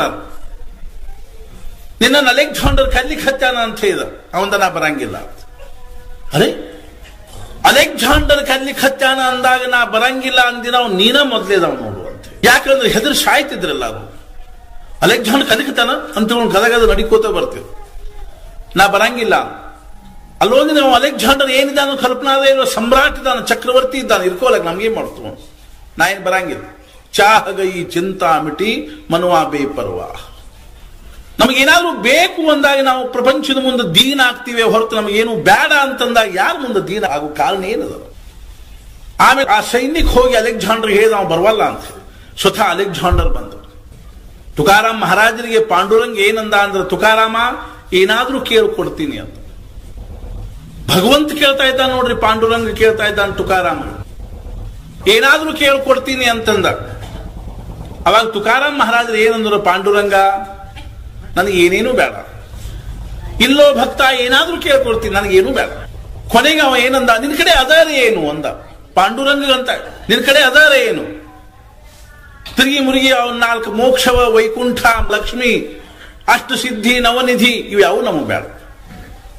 ಏನು ಇದು ಇರಬಹುದು ವಿಚಾರ ಮಾಡಬಹುದು. ನನಗೆ ಇವು ಯಾವ್ಯಾವು ಬೇಡ ಅಂತ ಹೇಳಿದ್ರು. ಕೊನೆಗೆ ಬಹಳ ಆಗ್ರಹ ಮಾಡಿದ ಕೂಡಲಿನ ತುಕಾರಾಮ್ ಮಹಾರಾಜರಿಗೆ ಪಾಂಡುರಂಗ ಏನಂದ ಅಂದ್ರ, ತುಕಾರಾಮ ನೀನೇನಾದ್ರೂ ಕೇಳಿದಿ ನಾನು ಕೊಟ್ಟೆ ಅಂತ ಸಮಾಧಾನ ಮಾಡ್ಕೋಬೇಕಾಯ್ತು. ಏನ್ ಭಗವಂತನ ಅವಸ್ಥಾ ಬಂತು ನೋಡ್ರಿ. ನೀನೇನಾದ್ರೂ ಕೇಳಿದಿ ನಾ ಕೊಟ್ಟೆ ಅಂತ ಸಮಾಧಾನ ಮಾಡ್ಕೋಬೇಕಾಯ್ತು. ಆದ್ರಿಂದ ಏನಾದ್ರೂ ಕೇಳು ಅಂತಂದಾಗ ತುಕಾರಾಮ್ ಮಹಾರಾಜ್ ಅಂದ, ಪಾಂಡುರಂಗ ಎಷ್ಟನ್ನು ನನ್ನ ಮೇಲೆ ಪ್ರೀತಿ ಅದಪ್ಪ, ಹಂಗಾರೆ ಕೊಡು ಅಂತ. ನಾ ಕೇಳ್ತೀನಿ, ಕೊಡು. ಏನ್ ಕೊಡ್ಲಿ ಅಂತ ತಿಳ್ಕೊಂಡು ಕೇಳಿದ. ಡಯಾಜನಸ್ನ ಮುಂದೆ ಅಲೆಕ್ಸಾಂಡರ್ ಬಂದ್ ನಿಂತಾನ್ರಿ ಹಿಂದೆ. ಅವಾಗ ಅವಂದ ನಾ ಅಲೆಕ್ಸಾಂಡರ್ ಬಂದಿನ ಬೇಕಾದ ಕೇಳ್ಕೊಡ್ತೀನಿ ಇವತ್ತು ಅಂತಂದಾಗ ಡಯಾಜನಸ್ ಅಂದ, ನನಗೇನೇನು ಬೇಡ, ನಮಗೇನೇನು ಬೇಡಪ್ಪ. ಅವಾಗ ಒಂದ ಏನಾದ್ರೂ ಕೇಳ್ಕೊಡ್ತೀನಿ. ಅವಾಗ ಅವಂದ ಇಷ್ಟು ನಿಂದದ ಅದಲ್ಲೋ, ಹಂಗ ನಾ ಒಂದು ಹೇಳ್ತೀನಿ ಅದ್ ಮಾಡು. ಏನು ಅಂತಂದ್ರೆ, ನಾ ಬಿಸಿಲು ಕಾಶ್ಕೋತ ಕೂತೀನಿ. ಡಯಾಜನಸ್ ಅಂತಾನ, ನಾ ಬಿಸಿಲು ಕಾಶ್ಕೋತ ಕೂತೀನಿ, ನನ್ನ ಮ್ಯಾಲ ನಿನ್ನ ನೆರಳು ಬಿದ್ದದ, ನೀವು ಸ್ವಲ್ಪ ಬಾಜು ಸರಿ ಸಾಕು ಅಂತ.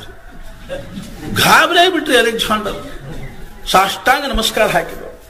ಪಾಂಡುರಂಗ್ ಅಂತ ಇದ್ದಾನ, ತುಕಾರಾಮ ಏನಾದ್ರೂ ಕೇಳ್ಕೊಡ್ತೀನಿ ಅಂತಂದಾಗ ಕೊನೆಗೆ ತುಕಾರಾಮ್ ಮಹಾರಾಜರಂದ್ರು, ಭಗವಂತ ಇಷ್ಟು ನೀನು ಕೊಡಬೇಕು ಅಂತನೋ ಇಚ್ಛಾದ ಅಂತಂದಾಗ ನನಗೆ ಕೊಡು ಅಂತ ತಿಳ್ಕೊಂಡಂದ. ಏನು ಅಂದ್ರೆ, ಹೇ ಚಿದಾನ ದೇಗ ದೇವ ತುಜಾ ವಿಸರ ನ ಭಾವ. ಇದನ್ನು ಕೊಟ್ಟು ನನಗೇನು ಅಂದ್ರೆ, ನಿನ್ ಎಂದೆಂದೂ ನಿನ್ನ ವಿಸ್ಮರಣೆ ಆಗದೆ ಇರೋ ಹಂಗನ್ನುವುದು. ತುಜಾ ವಿಸರ ನ ಭಾವ. ಗುಣಗಾಯಿನ ಆವಡಿ ಹೇಚಿ ಮಾಜೆ ಸರ್ವ ಜೋಡಿ. ನಿರಂತರವಾಗಿ ನಿನ್ನ ಗುಣಗಾನ ಮಾಡುವಂತಹ ಬುದ್ಧಿ ಕೊಡ. ನನಗೆ ಮುಕ್ತಿ ಧನ ಸಂಪದ, ನನಗೆ ಮೋಕ್ಷ ಬೇಡ, ಧನ ಬೇಡ, ಸಂಪತ್ತು ಬೇಡ, ಸಂತ ಸಂಗ ದೇಯಿ ಸದಾ.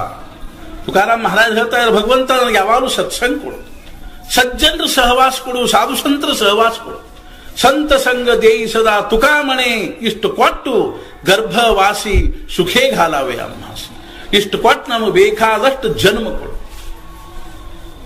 ವಿದ್ಯಾರಣ್ಯರು ಸಹಿತ ದೇವಿಯಲ್ಲಿ ಒಂದ್ ಕಡೆ ಪ್ರಾರ್ಥನಾ ಮಾಡಿದಾರ, ನಮೋಕ್ಷಸ್ಯಾಕಾಂಕ್ಷ ನ ಚ ವಿಭವ ವಾಂಛಾಪಿ ಚ ನಮೇ ನ ವಿಜ್ಞಾನಾಪೇಕ್ಷ ಶಶಿಮುಖ ಸುಖೇಚ್ಛಾಪಿ ನ ಪುನಃ ಅತಸ್ತ್ವಾಂ ಸಂಯಾಚೆ ಜನನಿ ಜನನಯ್ಯಾತು ಮಮ ವೈ ಮೃಡಾನಿ ರುದ್ರಾಣಿ ಶಿವ ಶಿವ ಭವಾನೀತಿ ಜಪತಃ.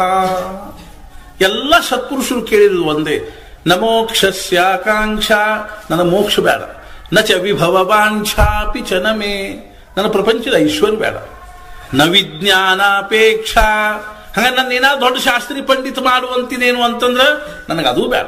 ಶಶಿ ಮುಖ್ಯ ಸುಖೇಚ್ಛಾಪಿನ ಪುನಃ, ಈ ಪ್ರಪಂಚದ ಯಾವ ಸುಖಾನು ಬೇಡ. ಮತ್ತೇನು, ಅತಸ್ತ್ವಾಂ ಸಂಯಾಚೆ, ನಾನು ನಿನ್ನಲ್ಲಿ ಒಂದು ಯಾಚನೆ ಮಾಡ್ತಾ ಇದ್ದೀನಿ. ಹೇ ಜನನಿ, ಹೇ ದೇವಿ ತಾಯಿ, ಜನನಯ್ಯಾತು ಮಮ ವೈ, ನನಗೆ ಬೇಕಾದಷ್ಟು ಜನ್ಮ ಕೊಡು. ತುಕಾರಾಮ್ ಮಹಾರಾಜ್ ಅಂದ್ರು, ಸುಖೇ ಘಾಲಾವೆ ಅಂಹಾಸಿ, ತುಕಾಮಣೆ ಗರ್ಭವಾಸಿ, ಬೇಕಾದಷ್ಟು ಜನ್ಮ ಕೊಡು. ಅದು 2 ವಸ್ತು ಕೊಡು. ನಮ್ಮನ್ನು ಬೇಕಾದಷ್ಟು ಸಲ ಹುಟ್ಟಿಸು, ಅದು 2 ವಸ್ತು ಕೊಡು. ಏನು ಅಂತಂದ್ರ ಸತ್ಸಂಗ ಕೊಡು ಮತ್ತು ಭಗವಂತ ನಾಮಸ್ಮರಣೆ ಆಗುವಂತಹ ಬುದ್ಧಿ ಕೊಡು. ಹೆಂಗೋ ಹಂಗ ವಿದ್ಯಾರಣ್ಯರು ಏನಲ್ಲಿ ಕತ್ತಾರ ಅಂದ್ರ, ಜನನಿ ಜನನಯ್ಯಾತು ಮಮ ವೈ ಮೃಡಾನಿ ರುದ್ರಾಣಿ ಶಿವ ಶಿವ ಭವಾನೀತಿ ಜಪತಃ. ಯಾವಾಗಲೂ ಶಿವ ಶಿವ ಅರ್ಥಾತ್ ಏನು ಅಂತಂದ್ರೆ ರುದ್ರಾಣಿ ಮೃಡಾನಿ ಶಿವ ಶಿವ ಅನ್ಕೋತ ನಾಮಸ್ಮರಣೆ ಮಾಡ್ಕೋತ ಇರುವಂಥ ಬುದ್ಧಿ ಕೊಟ್ಟು ನೀ ಬೇಕಾದಷ್ಟು ಜನ್ಮ ಕೊಡುವಂತ ತಿಳ್ಕೊಂಡು ಹೇಳುವಂತಹದ್ದೇನಂದ್ರೆ ಸತ್ಪುರುಷದ ಲಕ್ಷಣ. ನಾ ಯಾಕೆ ಹೇಳಿಕ್ ಹತ್ತೀನಿ ಅಂತ ತಿಳ್ಕೊಂಡು ಕೇಳಿದ್ರೆ ಭಗವಂತ ಅತ್ಯಂತ ಆಶ್ಚರ್ಯಕರವಾಗಿರ್ತಕ್ಕಂಥ ವಸ್ತು. ಅದಕ್ಕಿಂತ ಆಶ್ಚರ್ಯಕರವಾಗಿರ್ತಕ್ಕಂಥದ್ದು ಯಾವುದು ಅಂದ್ರೆ ಭಗವಂತನ ನಾಮ. ಆದ್ರೆ ಅದಕ್ಕಿಂತ ಆಶ್ಚರ್ಯಕರವಾಗಿರ್ತಕ್ಕಂಥದ್ದು ಯಾವುದು ಅಂತಂದ್ರೆ ಆ ಭಗವಂತನ ಭಕ್ತರು ಅಥವಾ ಸಾಧು ಸತ್ಪುರುಷರು ಈ ಪ್ರಪಂಚದೊಳಗೆ ಅತ್ಯಂತ ಆಶ್ಚರ್ಯಕರವಾಗಿರ್ತಕ್ಕಂಥವ್ರು. ಅವ್ರದೇ ದಿವ್ಯವಾಗಿರ್ತಕ್ಕಂಥ ಚರಿತ್ರೆಯನ್ನು ನಾವು ಏನ್ ಮಾಡ್ಬೇಕಾದ್ರೆ ಶ್ರವಣ ಮಾಡ್ಬೇಕಾಗಿದೆ. ಶ್ರಾವಣ ಮಾಸದಲ್ಲಿ ಶ್ರವಣ ಮಾಡಿದ್ರೆ ಭಾದ್ರಪದದಲ್ಲಿ ಭದ್ರ ಆಗ್ತದೆ ಅಂದ್ರೆ ಕಲ್ಯಾಣ ಆಗ್ತದೆ. ಒಂದು ತಿಂಗಳು ಶ್ರವಣ ಮಾಡೋದ್ರಿಂದ ಮನಸ್ಸು ಏನಾಗ್ತದ ಅಂದ್ರೆ ಪವಿತ್ರ ಆಗ್ತದ, ಪರಿಶುದ್ಧ ಆಗ್ತದ. ಸಾಧು ಸತ್ಪುರುಷರ ಜೀವನ ಅಂದ್ರೆ ಏನದ ಅಂತಂದ್ರೆ ನಮ್ಮ ಭಾರತೀಯ ಸಂಸ್ಕೃತಿ ಇದ್ದ ಮೂರ್ತಿಮಂತವಾಗಿರ್ತಕ್ಕಂಥ ಸಂಸ್ಕೃತಿ ಯಾರಲ್ಲಿ ನಾವು ನೋಡಬಹುದು ಅಂತಂದ್ರೆ ಸತ್ಪುರುಷರಲ್ಲಿ ನೋಡಬಹುದು. ಅಂಥ ಸತ್ಪುರುಷರ ದಿವ್ಯ ಚರಿತ್ರೆಯನ್ನು ನಾವು ನಾಳಿನಿಂದ ಶ್ರವಣ ಮಾಡೋಣ. ಮಹಾರಾಜರು ಬ್ರಹ್ಮ ಚೈತನ್ಯರಾಗಿ ಅವತಾರ ಮಾಡೋಕ್ಕಿಂತಲೂ ಮುಂಚೆ ಅವ್ರು ಯಾವ ಭಾವದಲ್ಲಿ ಅವತಾರ ಮಾಡಿದ್ರು ಅಂದ್ರೆ ಸಮರ್ಥ ರಾಮದಾಸರಾಗಿ ಅವತಾರ ಮಾಡಿದ್ರು. ಮಹಾರುದ್ರನಿ ಮಾರುತಿ ರಾಮದಾಸ, ಕಲಿಯುಗದಿ ನೀನಾದಿ ಶ್ರೀರಾಮದಾಸ, ಭಕ್ತರುದ್ಧಾರಕ್ಕೆ ನೀ ಮತ್ತೆ ಬಂದಿರುವೆ, ನಮಸ್ಕಾರ ಶ್ರೀ ಬ್ರಹ್ಮ ಚೈತನ್ಯ ಗುರುವೆ ಅನ್ನುಹಂಗ ಮಹಾರುದ್ರನಾಗಿರ್ತಕ್ಕಂಥ ಮಾರುತಿನೇ ಸುಮಾರು 300 ವರ್ಷಗಳ ಹಿಂದೆ ನಮ್ಮ ದೇಶದಲ್ಲಿ ಮಹಾರಾಷ್ಟ್ರದಲ್ಲೇ ಮಹಾರುದ್ರನಿ ಮಾರುತಿ ರಾಮದಾಸ, ಕಲಿಮಾಜಿತೆ ದಾಹಲೆ ರಾಮದಾಸ, ಕಲಿಯುಗದಿ ನೀನಾದಿ ಶ್ರೀರಾಮದಾಸ ರಾಮದಾಸರಾಗಿ ಅವತಾರ ಮಾಡಿದರು. ಅದ ಸಮರ್ಥ ರಾಮದಾಸರ ತಮ್ಮ ತಾಯಿಯ ಒಂದು ಇಚ್ಛೆಗನುಸಾರವಾಗಿ ಇಚ್ಛಾ ಪೂರ್ಣ ಮಾಡುವುದಕ್ಕಾಗಿ ಪುನಃ ಏನ್ ಮಾಡಿದ್ರು ಅಂತಂದ್ರೆ ಕಲಿಯುಗದಿ ನೀನಾದಿ ಶ್ರೀರಾಮದಾಸ, ಭಕ್ತರುದ್ಧಾರಕ್ಕೆ ನೀ ಮತ್ತೆ ಬಂದಿರುವೆ, ಭಕ್ತರನ್ನು ಉದ್ಧಾರ ಮಾಡಬೇಕು ಅಂತ ಮತ್ತೆ ಅವತಾರ ಮಾಡಿ ಬಂದ್ರು. ನಮಸ್ಕಾರ ಶ್ರೀ ಬ್ರಹ್ಮ ಚೈತನ್ಯ ಗುರುವೆ ಅಂತನ್ನೂ ಹಂಗ ಆ ಸಮರ್ಥ ರಾಮದಾಸರ ಅವತಾರದ ಒಂದು ಸಂಕ್ಷಿಪ್ತವಾಗಿರ್ತಕ್ಕಂಥ ಜೀವನವನ್ನು ಶ್ರವಣ ಮಾಡಿಕೊಂಡು ಆಮೇಲೆ ಮಹಾರಾಜರ ದಿವ್ಯವಾಗಿರ್ತಕ್ಕಂಥ ಚರಿತ್ರೆಯನ್ನ ಪ್ರಾರಂಭ ಮಾಡೋಣ. ಜಾನಕಿ ಜೀವನ ಸ್ಮರಣ ಜಯ.